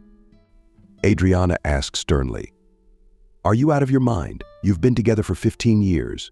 You don't think about yourself, so at least think about your sister. By the way, she works for your husband at one of the firms. She also contributes to the family, pays the mortgage. If you tell her you want a divorce, she'll be out on the street in no time. And what are they going to live on? They're your nephews. Their mother's the only breadwinner. Christopher's no good to them, you know. He's never been able to get a proper job. He's been scraping by, and staying home with the boys. Well, at least he took care of all the chores, and that's good. At least Kelly made life easier. You know what kind of men are nowadays, and they don't bring a dime to the house, and they don't do anything. And your Robert is not only a complicated man, he's also a perfect husband, a perfect father, his own chain of construction companies. One of the most powerful men in our town. Rich, smart, educated, well-mannered. Where else would you find someone like that? If I were you, I'd think very carefully before talking to him so seriously, not forgetting that you have a disabled daughter. He's paying for her care now, and it costs a lot of money. And if you divorce him, he won't give you a life in this city. You'll be begging. He can get you in other cities too. He's got connections and resources. That's enough. Forget about your affair, Miranda. Don't be stupid. Your Kevin will forget you in a week, and you'll be left with nothing. But Miranda couldn't think of anyone but him. Everything had long since lost any meaning in her life. Love with Robert was long gone. 15 years flew by like a day. She didn't even remember what she saw in him. Mature, solid, educated, his mother was right. You couldn't blame him for that. When she first saw him, she realized that he was a reliable man. He had the stability, the security she lacked in her own family. Miranda's father had nothing to be proud of. The man lived the simplest life he could have. He got married in his youth, had children. He and his mother worked like crazy, but it was of little use. We lived like everyone else, and sometimes even worse. If it were not for my grandmother, who lost her husband almost immediately after my mother's birth, and would not have gone to the next world as soon as my daughter entered the institute. She wouldn't even have a corner of her own. Sister Kelly was as much of a failure as Miranda herself, until she met her husband. Early marriage and pregnancy, and brought her happiness. Lived on each other's heads. Her mother-in-law was a pain in the ass. She criticized her sister for having a whole brood. Where do you want 2 children? The woman said. And the weather. You have no loose ends, not a penny to your name. And all of you, like rabbits, multiply. On whose neck are you going to hang Greslov on your backs? If it's mine, don't even count on it. I gave birth late. It's time for me to rest. I won't give you a penny from my pension. Christina spent her whole life seeing her son as a burden. She never wanted children, but her husband insisted, and she couldn't resist him for fear of divorce. You are already 30 years old, and we still do not have an heir, resented the man every time he argued with his wife. I still have another woman will have time to give birth, if I'm with you. Why do I need a wife? An empty light. Neighbors, acquaintances are already laughing. hinting that something is wrong with me. And it's you who can't or won't. I don't know. You women are a cunning people. Never a man, really, will not tell that pills secretly drink just so that the baby did not get. So I went along with my husband, and 3 years later, when my son was born, he left. He couldn't stand the sleepless nights, the difficulties of living together. All the burdens fell on the shoulders of Christina. Christopher tried not to remember his childhood. Most of it was spent in kindergartens, schools, and other people's hands, who out of pity and out of kindness, whoever they could, helped the destitute single mother to bring up her son. I am categorically against your getting married so early. The woman exclaimed when Christopher introduced her to Kelly. A girl is nothing special. You'll have a carload of them. If you get married when you're young, have kids, then you won't be able to choose from all that. You'll work 2 or even 3 jobs, and you won't see any money at all. And me, to tell the truth, children's crying in the apartment is not to the place. It's only a 2-bedroom, so it's very audible. I'm not young anymore, son. I need peace and quiet. But Christopher, to the words of his mother, did not listen, and after 4 years of life together with Kelly, Christopher was already a father of 2 sons. They'd had enough, Christina resented. I haven't had a day's peace since you moved here. And you? She addressed her sister-in-law carelessly. You'd do better to take an example from your sister. She's no match for you. We've already snagged ourselves a complicated golden boy. That Robert's got a lot of money. The whole town knows him. He's a respected man. My Christopher will never be like that. Are you suggesting that I divorce your son and marry someone who knows a so-called respectable man? Kelly asked wryly when she couldn't bear to listen to her mother-in-law's wailing lectures. She allowed herself to snap and tell the woman everything she didn't think, but it didn't make any difference. After a while, they both calmed down and continued to live under the same roof without complaint, for want of anything better. Both Kelly and Christina had long since gotten used to it. Christopher, who, as his mother had told him, worked long hours to provide for his wife and sons, tried not to interfere in the women's family conflicts. He was too tired to get involved in his mother's and wife's empty and useless squabbles. He didn't care about that at all. The only thing that bothered the man in recent years was survival. Every year it became harder and harder for him to feed his family. There was barely enough money for food and basic necessities for his sons. Taking a full vacation or saving for a down payment on a mortgage was out of the question. He had long ago resigned himself to his fate and did not strive for more, because he was sure that without money and connections to jump above his head is impossible. And he was right. I'm not offering anything, snarled Christina in response to the periodic rudeness of his sister-in-law. I'm implying that it's time for you to talk to your sister. Such relatives you have wealthy, and your family almost starving. What's wrong with that? Get her husband Christopher to take a job. Or at least you. Why do you have to work and not go on vacation? They just had a son. The powers that be. The heavens are over the moon. Maybe he'll agree to help out when he's in the mood. Are you out of your mind? Kelly asked in surprise. What should I ask him to hire my uneducated husband or the same me with an incomplete higher education? Are you kidding or are you kidding me? Robert has a big construction business, branches all over the country. To get a job with him, people go through a series of interviews, rigorous testing. Oh, come on, stop it. Once again, my mother-in-law wouldn't let me finish. She often interrupted Kelly when she disagreed with her and persisted in her line. I was born yesterday, and I don't know how it's done. They always put their own first, and no education or experience is needed. How many of them, such relatives, powerful people who sit in high positions in various spheres, totally undeserving? I told you to talk, so call your sister, go to her and talk to her. Christina continued to insist on the conversation until Kelly gave in. After listening to her calmly, a happy Miranda with a baby in her arms said that tomorrow her sister could come over to talk to Robert. What are you doing so soon? Kelly asked, looking enviously around the exquisitely decorated living room of her sister's luxurious mansion. Are you sure? You're probably not even allowed in without a pass. I mean to his office. I'm your pass, Miranda grinned. I'll talk to Robert about you tonight when he gets home from work. He's got some important negotiations late tonight. You could have told me earlier, I would have talked to him. Why didn't you say anything? It's really hard on you and Christopher. And you need to think about your own place. You're not going to put up with Christina for the rest of your life. I remember her from my wedding day. She was a very unpleasant woman. I cannot imagine how you live with her under the same roof." "Oh, don't tell me," I mumbled to Kelly. And I thought to myself, of course she's willing to help. She could have offered. She'd been married to him for a year, and she'd never even mentioned helping her sister. The next day, Kelly arrived at Robert's office. The man examined his wife's sister from head to toe and began asking questions Kelly had never expected. "I didn't really look at you at the wedding," he said. "And then, you didn't seem to please us with your visits. Why not?" Kelly was confused and didn't know what to say, so she mumbled something about her family and a catastrophic lack of time. Robert nodded and continued to question the woman. "But do you have any education? Work experience?" "6, he asked. "Miranda hadn't told me anything about you." "Sister and sister? We don't even know each other, do we?" "Yes, I have an undergraduate degree. I went to school locally, teacher training, literature." Kelly, who didn't understand why he was asking about her, was sure that Miranda would keep her promise and warn her husband, not only about her visit, but also about the fact that she hadn't graduated because she'd gotten married and got pregnant. "And I didn't have time to work for the same reason."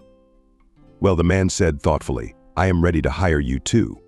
At the moment, one of my companies is commissioning several kindergartens. The institution, of course, private. There are not many well-off people living in our city. But as they say, demand gives birth to supply. This format of children's groups will be in great demand among ordinary people. Salary will not offend, but I warn you that there will be a lot of work. It's still children." "I understand. I'm ready to work." When Kelly signed the contract a month later, she saw the amount of her salary. She couldn't believe it at first. It was the kind of money her husband had never brought into the house, not even for 6 months, and she would only get a month's pay.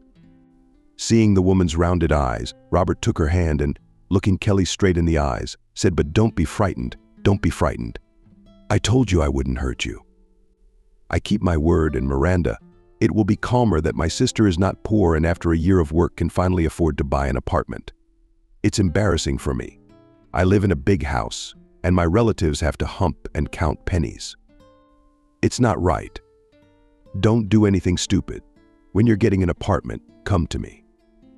I will give you a good lawyer that in case of divorce, your husband stayed with his mother and not bought himself at your expense separate housing. He who earns money, the one who orders the music, and the one who has not brought a penny into the house should leave the family, barefoot with nothing. As they say, the main thing is love, if I'm not mistaken. But in that case, if he cheats on you and divorces, he will have love with you, and you and the children will have an apartment." Then the woman did not pay attention to these words, which Robert said with a bad light in his eyes. It was only many years later that she realized what he meant. After working for a year, Kelly took out a mortgage, and she and Christopher and her sons were able to move into a new apartment. "Finally, I'll have a life. Peace," exclaimed Christina, who was overjoyed to hear that Kelly Christopher was moving. "I'll rent out your room. It'll be a boost to your pension." Adriana was sure that the fates of her daughters were determined. Some time later, Miranda gave her husband a daughter, Lisa. But unlike the son, Stephen, who was born on time, the girl was born prematurely from a serious pathology which required constant support. "Miranda, why are you getting so worked up?" Robert calmed his wife, who could not find a place for herself. "I'm not accusing you or reproaching you in any way. Lisa is our daughter, and we can help her. We have the money. If necessary, we'll take her abroad. There are good doctors there. Well, things happen." But Miranda was still reeling after hearing her daughter's diagnosis. "Why didn't you tell me when you did the last ultrasound for the screening? What kind of amateurishness is this anyway?" She was indignant, blaming everything on the doctor, completely forgetting that she had been warned that there was a possibility of a child with abnormalities. "You said that the chances are 50/50. The woman was not reassured. "So my baby could have been born healthy. Then why was she born sick and 2 months premature? Are you saying it wasn't your fault? Then who is?" Robert tried his best to support his wife, and every time he apologized to the doctors for Miranda's rudeness, accompanying her to every appointment. "Miranda, listen to me," he said harshly 6 months after Lisa's birth. The woman had never seen her husband so impartial, specific, and implacable. "It can't go on like this. Everyone and me and your mom and the doctors, we sympathize with you. But there's nothing wrong." The doctor said it's very likely that the pathology won't affect Lisa's life. She is a normal child like any other child. She just needs regular checkups with specialists and medication like vitamins. You take vitamins, so as far as I know you do. Lisa will need to take vitamins. You're making a big deal out of this situation. You're acting like you had a baby with no arms and legs, and you weren't warned. It's time for you to calm down and take care of your kids. Stephen, it's time for daycare. Your milk's gone because you're stressed out all the time.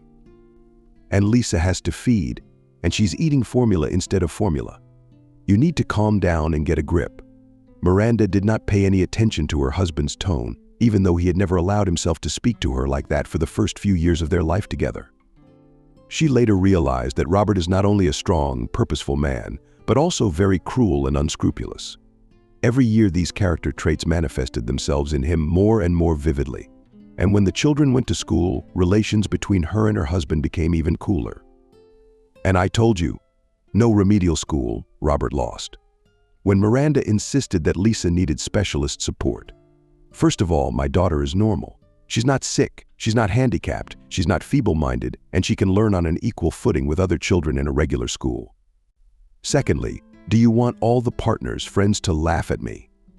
That's our business." Miranda. Family, personal. No one should know that our daughter has a pathology. Or else be ashamed of your own daughter.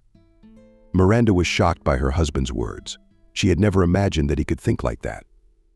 She had no idea what Robert was capable of. If things didn't go the way he planned, meeting Kevin was a breath of fresh air for the woman. She had been so bored with her own reality for 15 years with her husband that she was ready to see an outlet in anything that went beyond the reality in which she had to exist.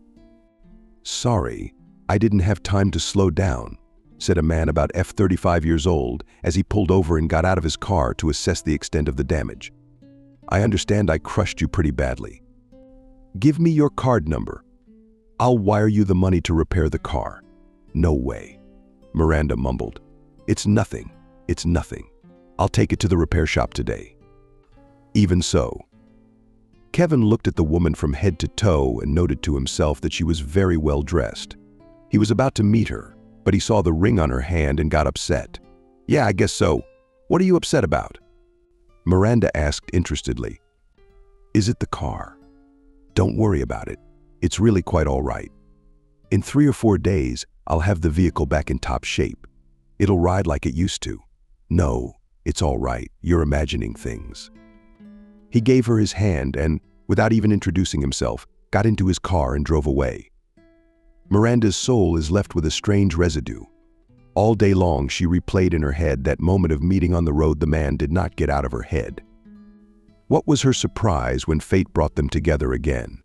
Only under completely different circumstances. "Miranda, how much digging can you do?" Robert was indignant.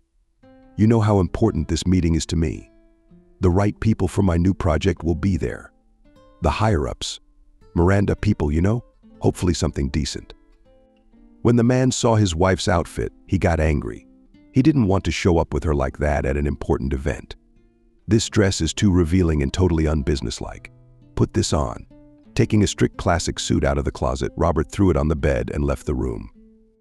Looking at herself in the mirror, Miranda realized that her husband was right. The dress, she looked too revealing and vulgar. How she disliked all these events.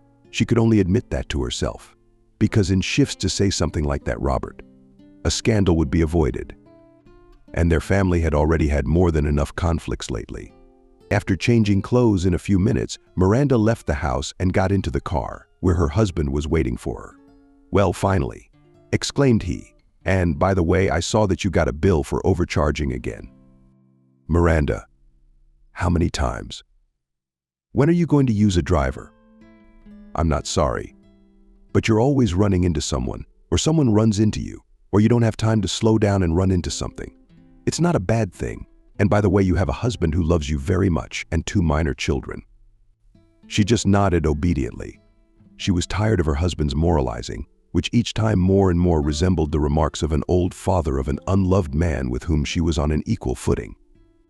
After half an hour of being present at a boring and completely meaningless event for her, Miranda noticed his man she bumped into on the road. The woman couldn't believe her eyes. What is he doing here? She thought to herself, and while she was pondering how she should behave with him, she didn't notice that Kevin was already standing across from her with 2 glasses. Their relationship had developed so rapidly that Miranda had no time to realize that she was ruining everything she had been building for 10 years.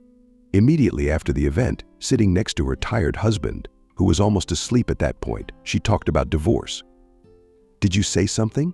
he asked, opening his eyes. "I'm sorry, I was just so rushed that I fell asleep." "Say it again, please." She decided to have a serious conversation only in the morning. After listening to his wife, Robert silently drank coffee and left for work. All day long, Miranda was tormented by bad feelings. And, as it turned out, not in vain.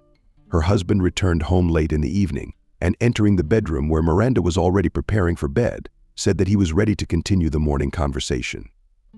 "Do you want a divorce?" he asked, trying to remain calm. But he couldn't hide his resentment. Robert's eyes glittered unkindly, and he was shaking with anger. "No problem, you'll get a divorce. But I'd think very carefully if I were you. Because after the divorce you lose everything, absolutely everything: house, money, car, material support. Not only you can forget about all this, but also your relatives, who have also been sitting on my neck for several years. I'll pick up your children too. You can keep your son, your daughter. I don't need this invalid. Or this one. Keep in mind that it requires not only expensive drugs, but also regular observation by specialists. And given that we've been taking her abroad for several years, you'll need a lot of money. Where are you going to get it? You can't count on a job in this town. If you come here, I guarantee you I'll do everything I can to make sure you don't get a job. Now think about getting a divorce. If you want, we can even discuss the details with you." That's fine with me. She had never seen him so angry, aggressive, cold, and indifferent. At that moment, Miranda felt like he might even hit her. The very next day, she went to Kevin's house but did not find him at home. The man did not answer his phone calls. Miranda spent the whole day trying to reach him. "Sure, come over. I'll be very happy to see you," he said. Miranda thought the man was worried about something, and she was not mistaken. As soon as she entered the restaurant where Kevin had made the appointment, the man immediately went to the back door, gesturing for her to follow him. "What's with all the secrecy?" she asked in surprise. "I don't understand. I may be imagining things, but has your husband guessed everything?" Kevin replied excitedly. "And I don't think he's going to let it go. I'm pretty sure he'll be watching you. What did he know? We didn't have anything going on. We just met. We just talked. What's the big deal? Or is that forbidden?" Miranda still didn't fully understand what was going on. Unlike Kevin, she didn't know her husband very well. They spent that day together, and the next morning Robert was sitting in his office, scrutinizing the photos his man had taken the day before. Anger raged inside him, ready to tear Kevin and Miranda to pieces. What right does she have? He thought to himself. She was having an affair, so she was getting a divorce. And with whom? The man who gave her everything. She's nothing without me, and her name is nothing. She was nothing, she'll always be nothing. And this guy is the head of one of the main contracting firms on my new site. Who the hell does he think he is? Putting my wife in a silk bed. I'm not going to let it go. I'm sick of these inspections. Kevin was indignant, who for 2 months had not been able to agree with the right people so that his company would not be overpowered by supervisory authorities and other authorities. Kickbacks, you see, they found out from us. And who doesn't take them nowadays? You'd think all the saints were still company reps. Your husband was sued for the quality of materials delivered. We had to make refunds. And by the way, the sums involved are not childish. Miranda didn't know what to say to her lover. Since her husband had kicked her out of the house, all her accounts and cards had been blocked. She had not seen her son since the same moment. The woman was desperate, but she was not going to give up on the divorce under any circumstances. She was determined to go through with it. What is the use of a family where there is no more love? She thought to herself when things got especially hard and Miranda's mother and sister began to pressure her. He fired me. Kelly yelled into the phone 2 weeks after Miranda had moved in with Kevin. Kicked me out in one day with no severance pay. Aid the odds. But you know damn well all that money I'm paying for the mortgage. How could you set me up like that? Explain to me how. What am I supposed to do now? I'm on the unofficial blacklist, just like you, so to speak, and I'm working in this city. I'll never be found. And even if they do, they'll find me the most miserable one for pennies that won't even pay for the loan. We'll have to sell this apartment or rent it and move to another city. And by the way, we have 2 children. Who and where would need us with all this ballast? Adriana supported her sister and did not understand how Miranda could do such a reckless thing. My advice to you and my daughter, she said sternly. Come back, Robert, apologize. Bow at your feet. Say you were wrong. Stupid. You tell us everything, you do whatever you want, but you don't drag us down with you. We've been going down pretty steadily the last few months. Your sister's out of work. She can't even pay her mortgage. They don't even have enough money to feed their sons. The boys come running to me. Don't get involved. You won't gain anything from your love anyway, except that you'll raise your disabled daughter alone. As far as I know, Robert's already said he'll leave her in your care without any alimony. I mean, he's got 0 income, legal entities spread out. He's clean as a whistle, like he's poor with the salary of the head of a construction firm. And he's all gray. If you count pennies, you'll know what it's like to live without the shoulder of a wealthy husband. I've told you everything. Miranda wasn't interested in anything at that moment. Neither her sister's problems nor her mother's indignation mattered to her. Kevin was walking on the very edge. This was it, and the man could go to jail. And Miranda guessed that the word was out. She decided to meet with her husband to talk to him humanly. But it didn't go well. I don't understand why you're acting like this, the woman said. Is it really going to make a difference? No matter how many obstacles you put in our way, we'll still be together. Robert, your behavior even. It seems silly. Do you really think I'll come back to you? He looked at her with such anger that Miranda felt uncomfortable. Grabbing a glass of juice, Robert poured it in his wife's face and ran out of the restaurant like a gorilla. Miranda had no choice but to go home, where more trouble awaited her. The investigator called me to his office, Kevin said, as soon as she crossed the threshold of the apartment. So far, I've been released on my own recognizance. But you realize it's only temporary. It's only going to get worse. I'm under pressure on all fronts. Miranda, we need to get out of this and go abroad as far away from here as possible. There's no life for us here. She's taking her daughter away to await trial. I sold the apartment. It's in my mom's name, so we'll get the money for sure. No problem, and we'll leave. Maybe we'll come back when things settle down. But I'm afraid that'll never happen. Is your husband crazy? He's obsessed. He has a fixation, and he'll stop at nothing. You know that as well as I do, realizing the perniciousness of the situation they are in. Miranda was looking forward to the trial. She hoped she would be able to get something out of the estate. But those hopes were dashed by Clara, with whom she continued to maintain a relationship. I'll tell you this, you will get nothing, assured her friend. And there's nothing to count on. Robert, he's a man of substance, concrete. My David is exactly the same. He had it all figured out several steps ahead of time before he even gave you the ring. As for everything that's going on in your life, I told you right away that it's your own fault. You can't break the human laws that all normal people live by. But you have a man, you have an affair. It's not a big deal. I don't think your Kevin is happy about what's going on. Believe me, he's not happy he got himself into this mess. The fact is, his company's only existed on kickbacks. He's been working with Robert for years, and they're his best customers, given the size of our city and the opportunities we have here. And then you show up, and there's trouble. And trust me, this is just the beginning. If it does come to a divorce, Robert will make your life so sweet you won't be happy. That's what I'm telling you.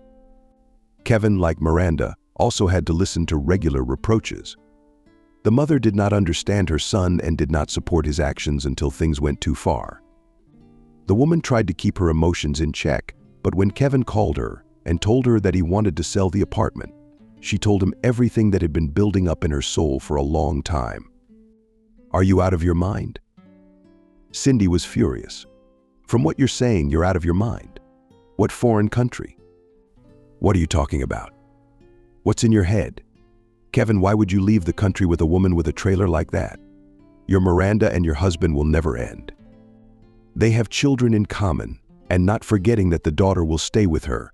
That is the same with you. Are you ready to take such responsibility?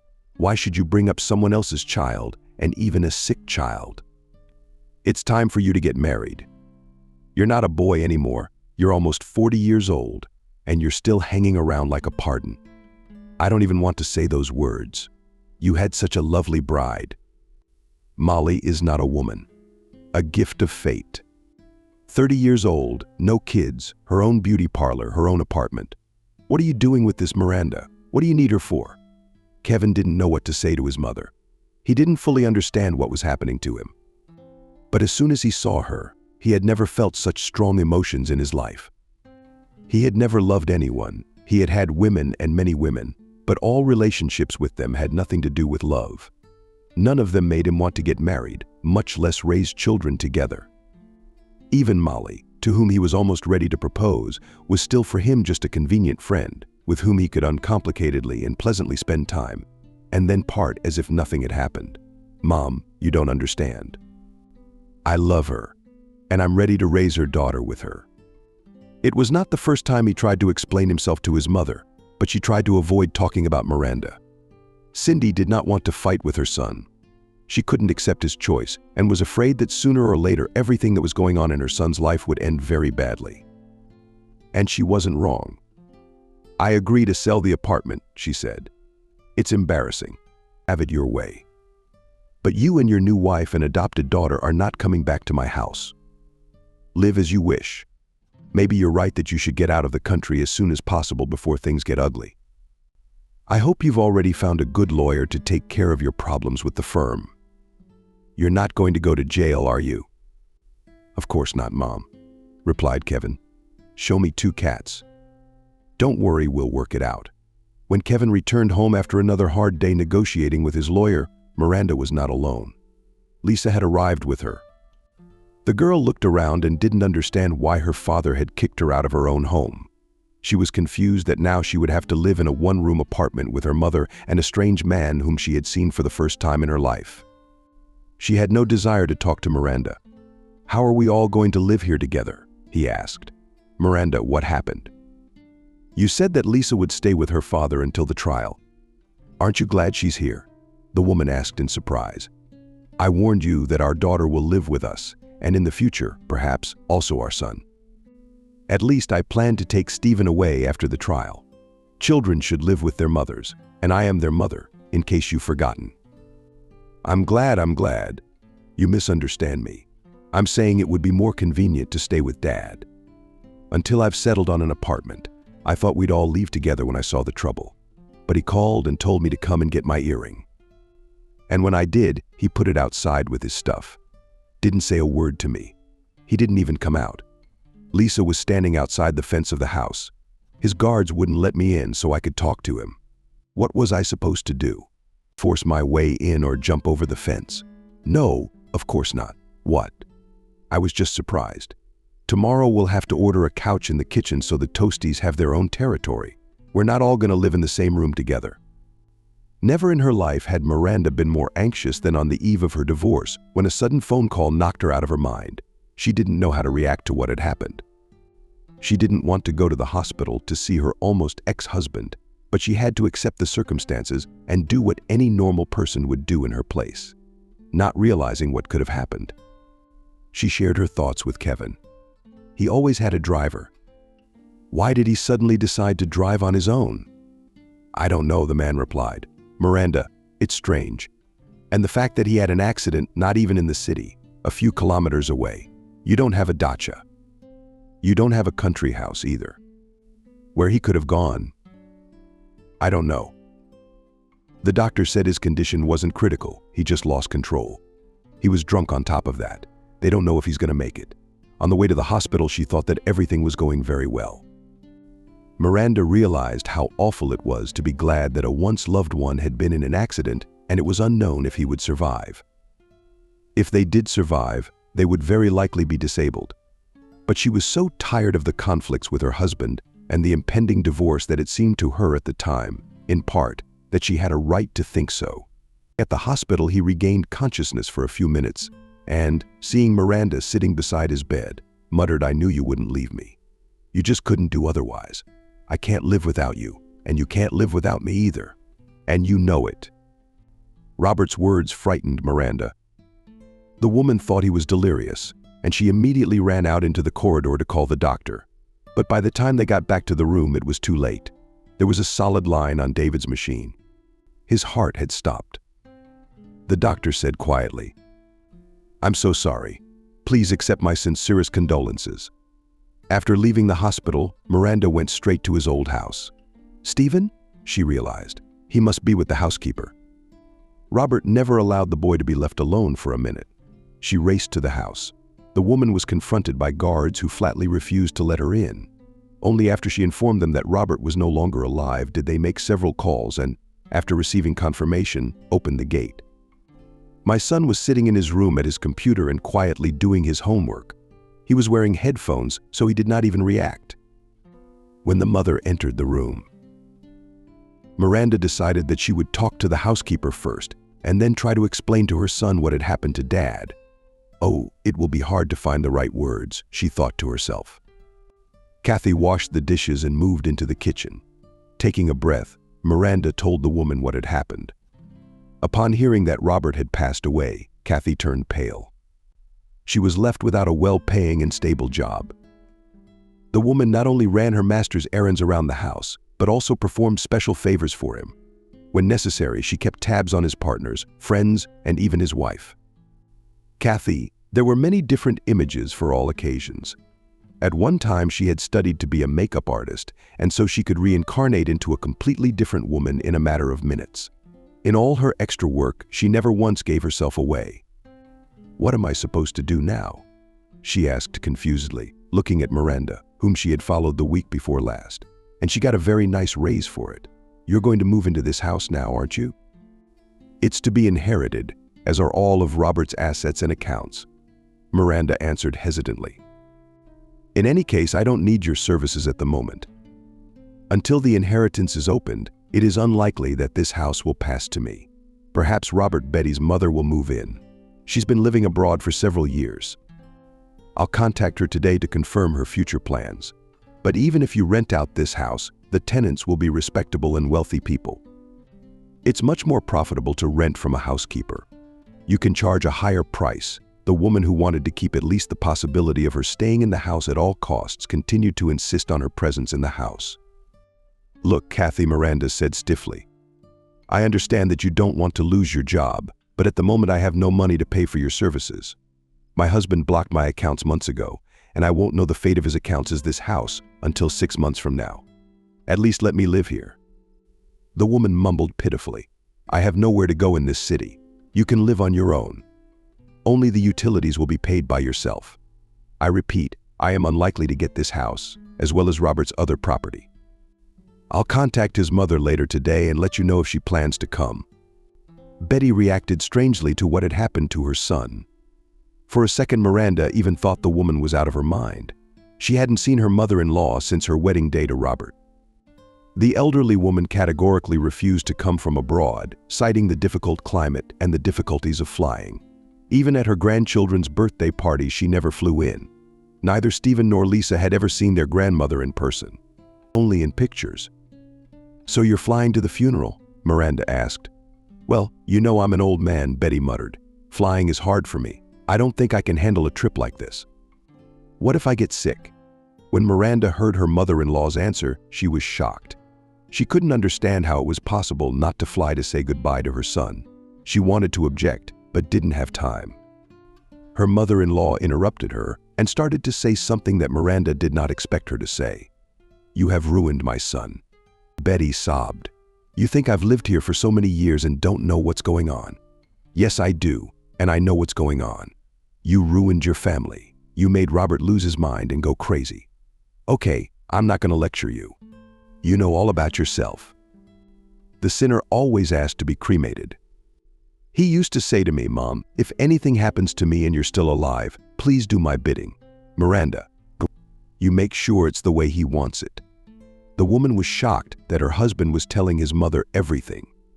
Miranda couldn't believe it. Robert had always been such an independent and confident man. It seemed to her that he never shared what was on his mind with anyone. She didn't understand why her husband should be cremated, but she couldn't say no to Betty. Robert had never shared such thoughts with her during his lifetime. He had always been so active and cheerful and purposeful, eager to jump the whole world under him. Miranda couldn't even imagine him thinking about such things. Suddenly, she felt an inexplicable heaviness in her soul. For a second, she thought she missed her husband. After a moment, she realized that she did. Something was taking her.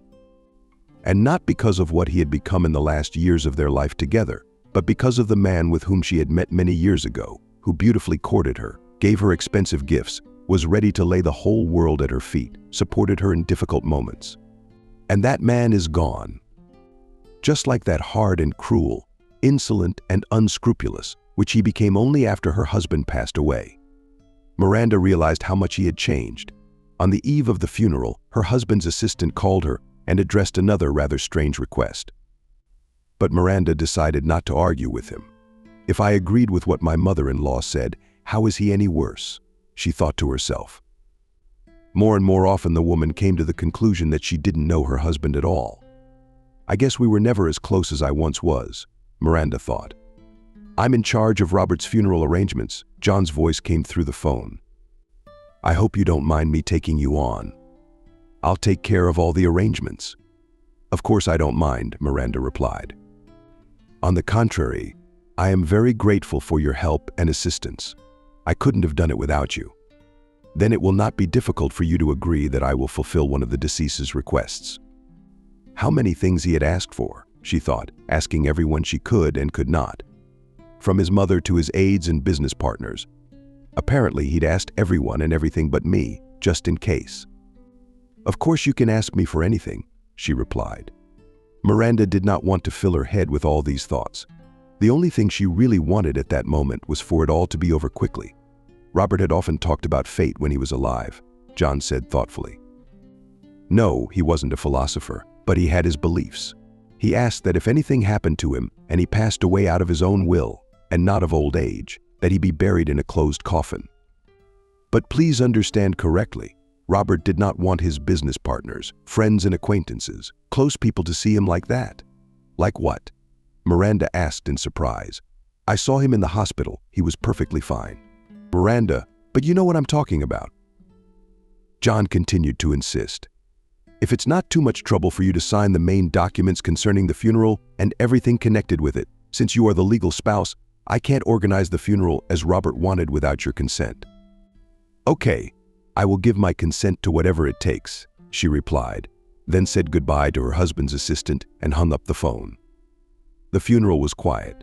Miranda felt the reproachful glances of her husband's partners and friends. She could only think that they really thought that I was to blame for what had happened to him.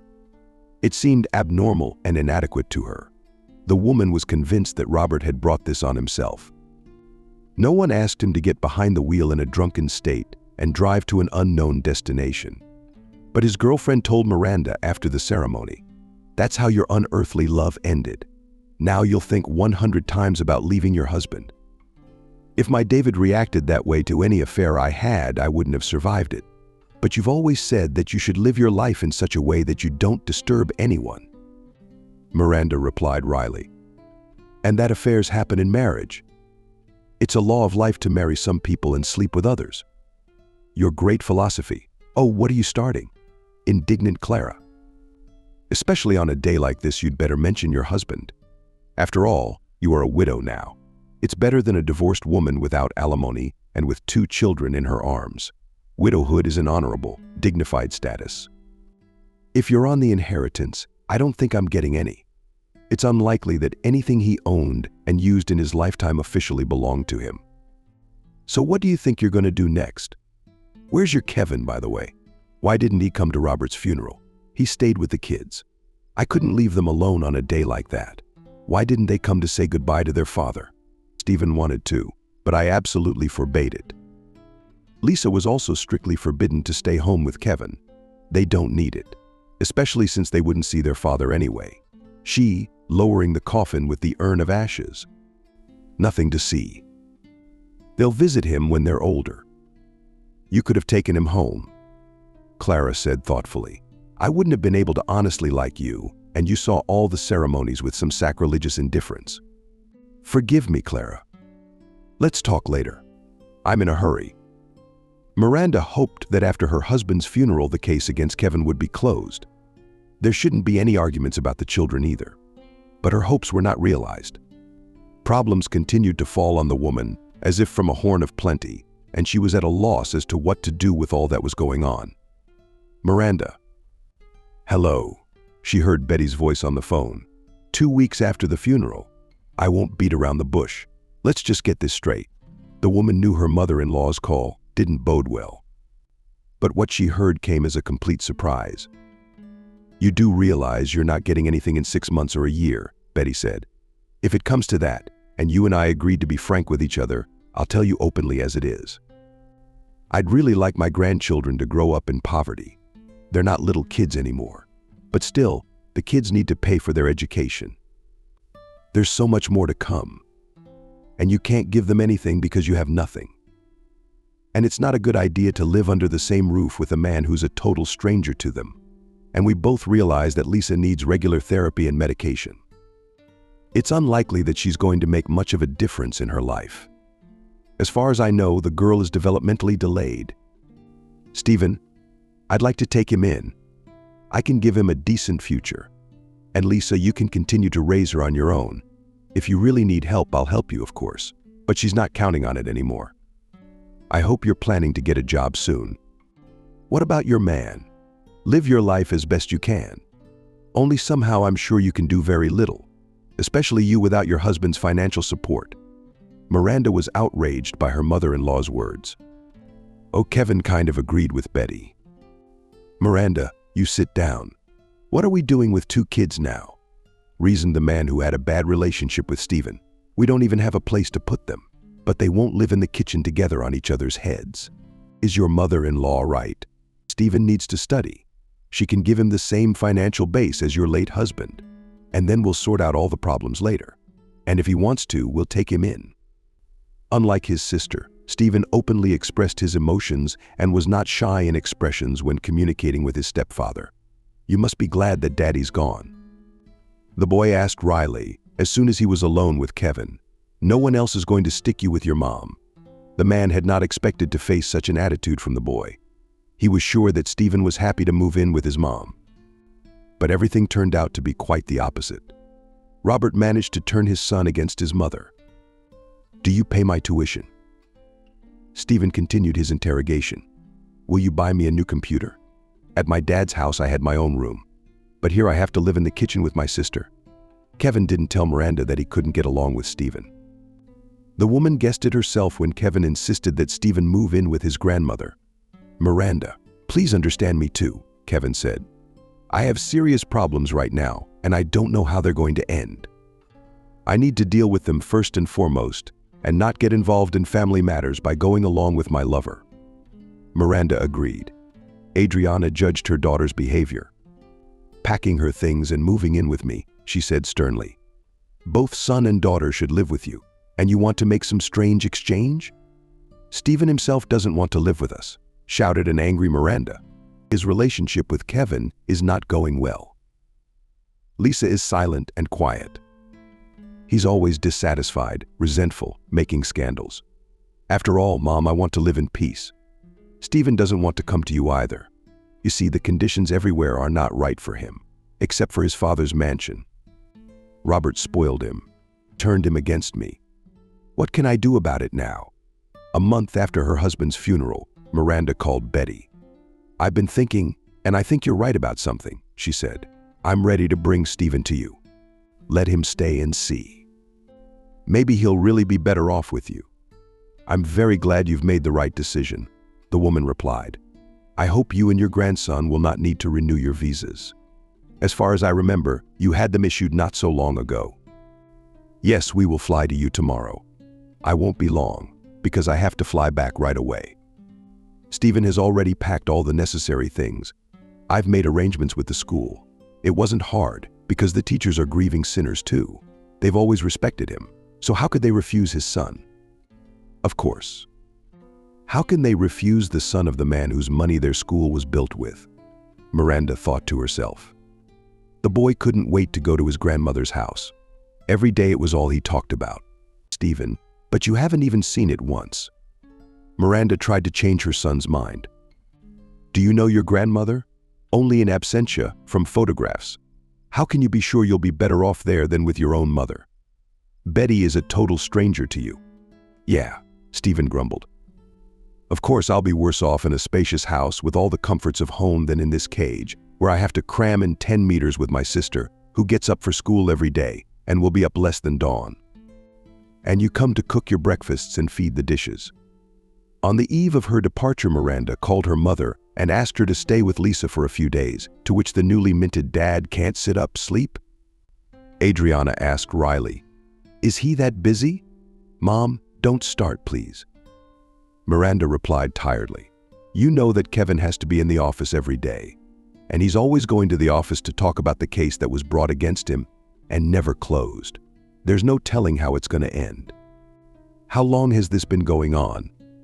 And Lisa needs some kind of supervision. Is it so hard for you to babysit your granddaughter for a couple days? I'll fly in and out tonight, be back in the morning. It's no trouble at all. I don't understand you, daughter, and I refuse to understand you. You're learning like a gorilla from side to side and you don't know what you need. Taking your son to a strange woman who's never seen him before in her life, and you think you're doing the right thing. It's up to you, though. Miranda was never able to explain to her mother that it was Stephen's decision. He wants to go to his grandmother and stay there for a while to get to know the country and the way of life. Perhaps to choose an educational institution for himself and finally settle down abroad. If Lisa had never been fastidious, Stephen was too picky about the way of life, and the conditions his mother was willing to give him did not suit him. Miranda rushed home from the airport and, getting into a cab, began going through the missed calls and messages that had accumulated during the short time she had been away. Seeing that her mother had called several times, the woman became agitated. She immediately called her back and, hearing her disgruntled tone, realized that something serious had happened. Where did you go? Adriana was indignant. Are you in the desert, not answering the phone? You could have kept the phone to yourself. Mom, what's wrong? What's wrong with the river? Miranda asked excitedly. No, but go home to your XXV line. You don't have a home anymore. Go straight to my place. Lisa, I'm fine with her. Adriana hung up the phone and Miranda turned pale. The last words. The women alerted her. She didn't understand what it meant. Don't you have a home anymore? I'm taking my mother's advice. Went to Kevin's apartment. Nightmare, exclaimed a neighbor from a luxury 2-story apartment on the top floor. I live high up and even at my place this disgusting stench stinks. It almost burned down the whole house. He was a decent guy. Until he showed up. It's about the raid. When Miranda saw the woman pointing her finger at her, before she could run to the entrance, she asked what's wrong. Why are you yelling all over the street like a crazy person? The woman was indignant. Everyone already knows what happened. I forgot to close the gas, or the cigarette butt was not smothered, or something happened to the wiring. It was such a fire that I still can't get into my apartment. I can't breathe. I'm just getting some air. I've been walking around outside for 2 days now. I have no other choice, like the rest of the neighbors. What wiring? What are you talking about? Miranda was outraged. There's enough wiring here for 5 generations. The house is new, it's not more than 5 years old. So there's something wrong with the gas. The neighbor continued to be indignant. She told me to get my son an apartment in a high-rise building with electricity. I was a fool to buy a place and a fireplace, saying that it would be good here, like old good houses. I'm fine. She sat down in a gazebo next to the house, where other neighbors were drinking tea and leisurely talking about life. Miranda hailed a cab and drove straight home. On the way, she called Cindy. Grabbing the receiver, the woman shouted, "Don't call me ever again. He killed my son too. I'd rather he was in jail. Your coming into his life started all the problems." Miranda realized Kevin wasn't alive. No matter how hard she tried to get some kind of investigation into what had happened, she was never able to do it. "Miranda, stay out of it," said Clara. my friendly advice, and if I were you, I wouldn't go to the funeral either. His mother will be there. I don't think she'll be very happy to see you. How can you say that? Miranda was indignant. What do you mean? Stay out of what? Stay out of what? If it was a simple domestic situation, I want to know. I have a right to know how it happened.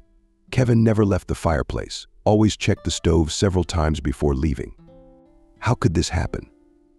It's impossible. If it's all a setup, by whom and why? And then I want to know all the more to know that those responsible must be punished.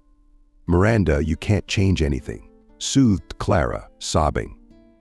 And your friend, Kevin, forgive me, of course, is not even a man, but a handful of ashes.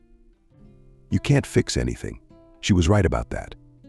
Miranda had lost all meaning in anything. She went to say goodbye to Kevin only the day after the funeral, so as not to run into his mother. I loved you so much, she whispered, sitting by the grave. What a kind, cheerful, handsome man you were. How will I live without you? The days of joylessness began.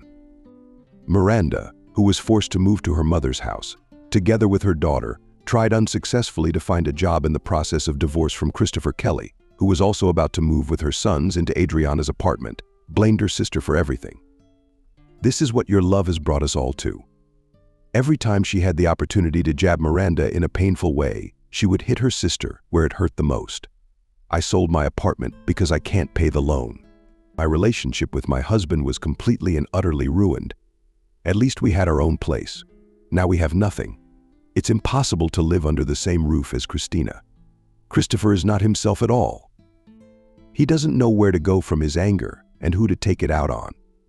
His sons, who have no prospects in life and are to blame for all this, would not have divorced Robert and all this would not have happened. She took her husband to the grave, her lover to the same grave. Now she's running from one side to the other. You think you'll ever be able to make a life for yourself in this town? Don't even dream about it. I've been mopping floors for him for a long time now, because they won't take me anywhere else. I can barely make ends meet. I got 2 mouths, by the way. You should be happy to lose one of your mouths. I've got my own mouths to feed. Every time Miranda confronted her sister, she realized that they could not live under the same roof. These words hurt the woman who had lost everything that was dear to her in this life. She still could not understand why, after her husband left her life, her problems never stopped.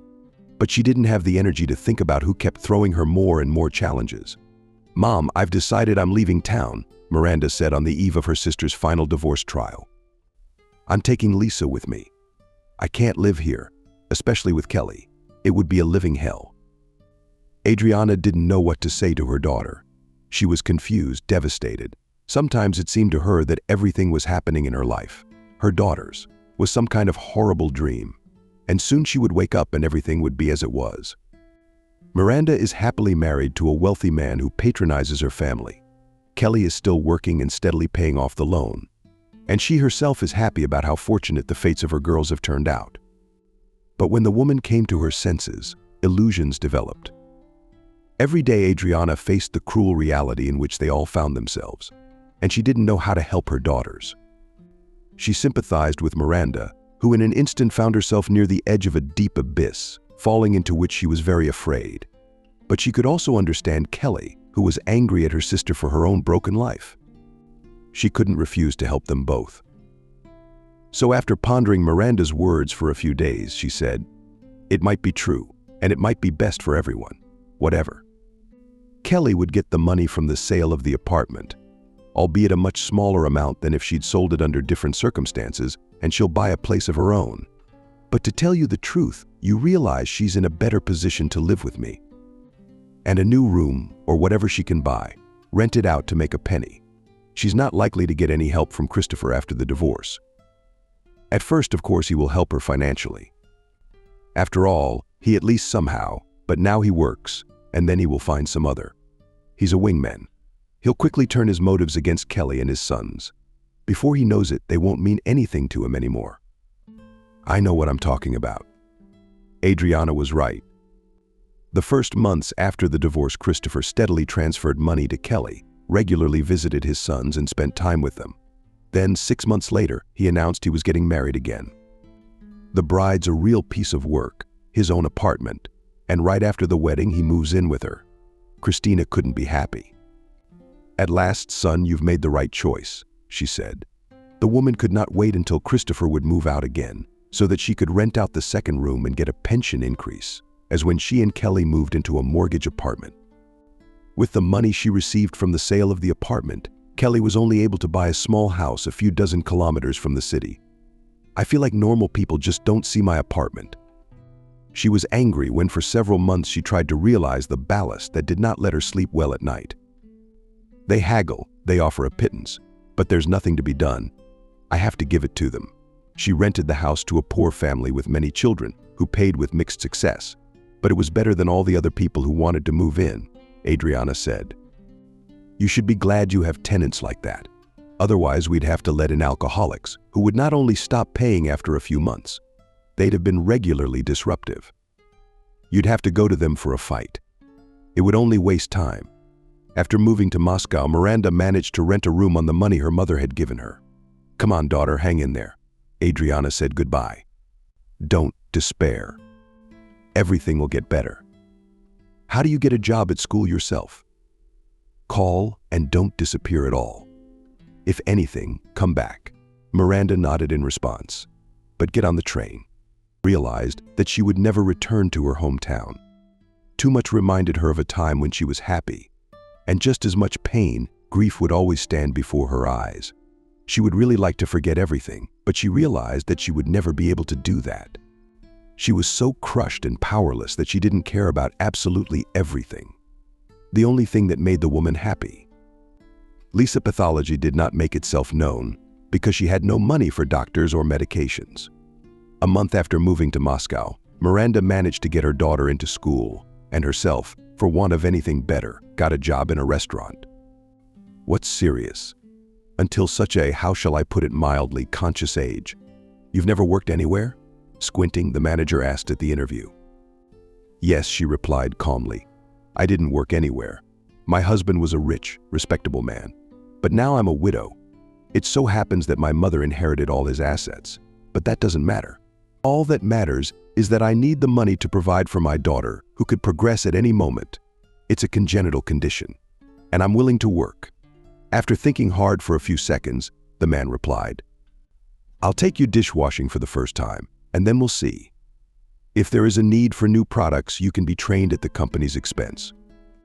We usually transfer to such positions from our own staff." Miranda was satisfied with that. The restaurant was a few metro stops away from home. The place was decent, the salary quite decent compared to the poverty I was waiting for in my hometown. Even such a modest life in Moscow seemed to the woman a real paradise. During the 2 years that she lived with her daughter in Moscow, Miranda called her mother only a few times. Their relationship did not deteriorate. It just became different, more cold and detached. All the woman's energies went to help Kelly, who for a long time was in the deepest depression. Gradually, Miranda's pain subsided. Memories of Kevin no longer caused her such a flood of tears as when she first realized and felt his loss.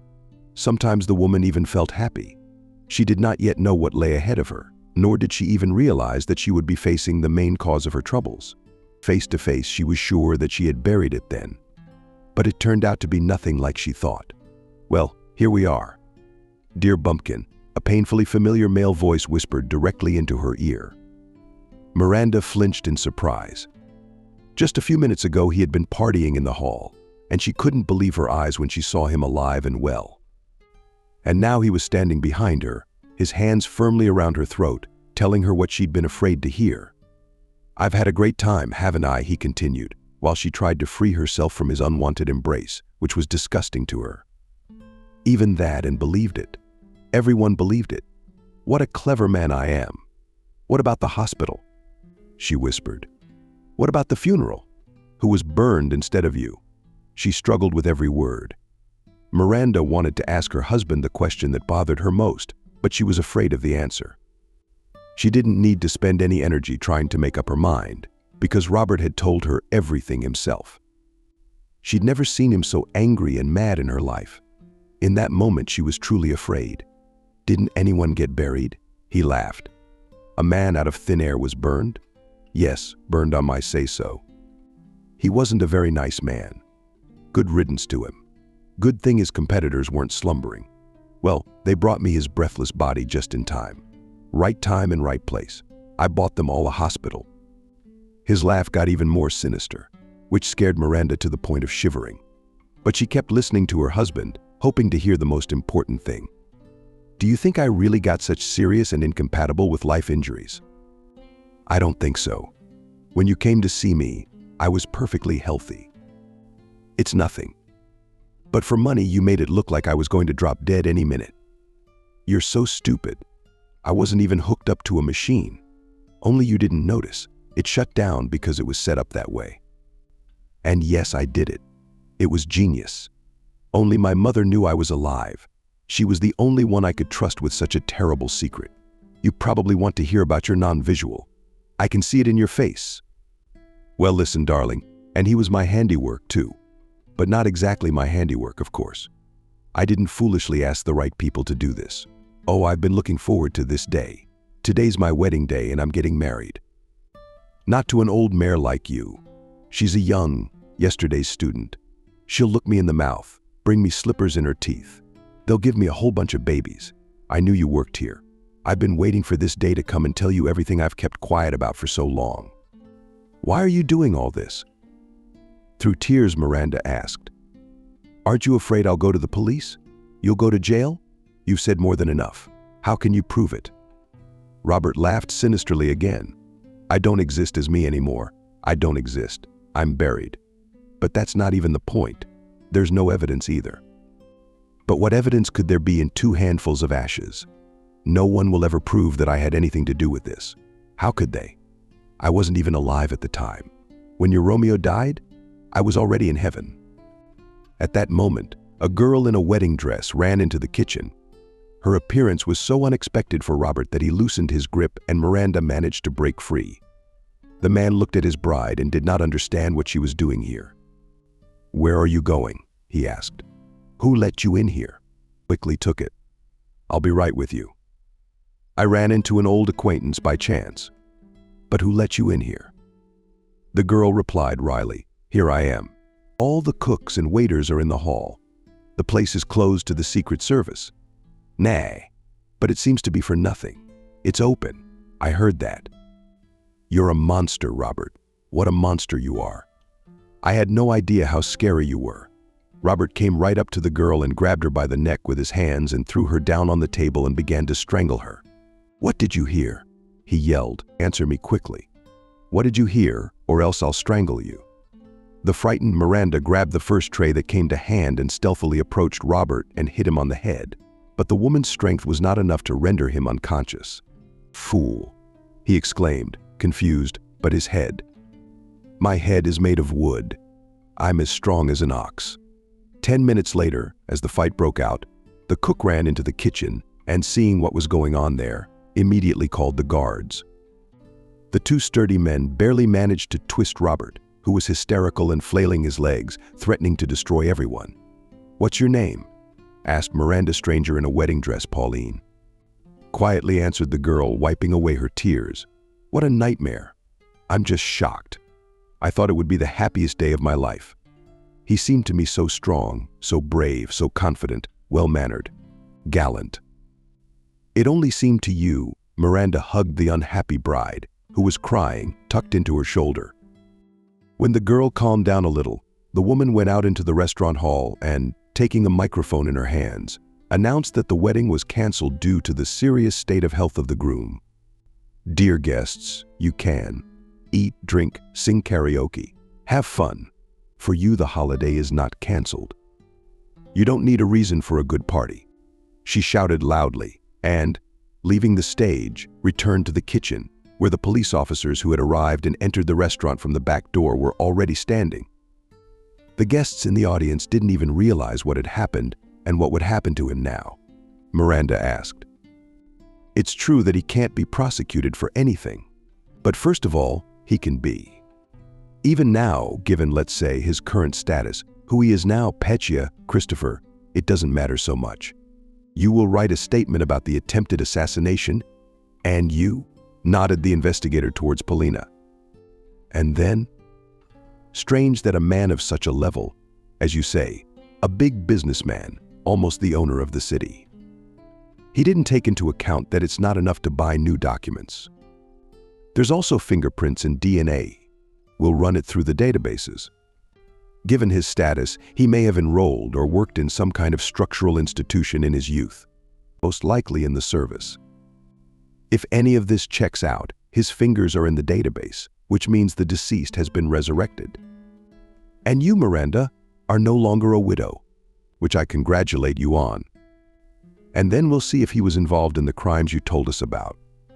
Of course, it would be hard to prove. But if you dig deeper, you may be able to find performers. There aren't many people in your town who work for customers like this all the time. Let's see. Are you kidding? Miranda grinned sadly. I'm not in the mood for jokes. Well, what else can I tell you? Go home and calm down. We'll find out he's him anyway. I promise you that. He'll get a lot of time, too. We'll check all the branches, and believe me, we'll find something. The investigator did not deceive Miranda. A month later, when the results of all the examinations came back, Robert's fingerprints and DNA were found in the databases.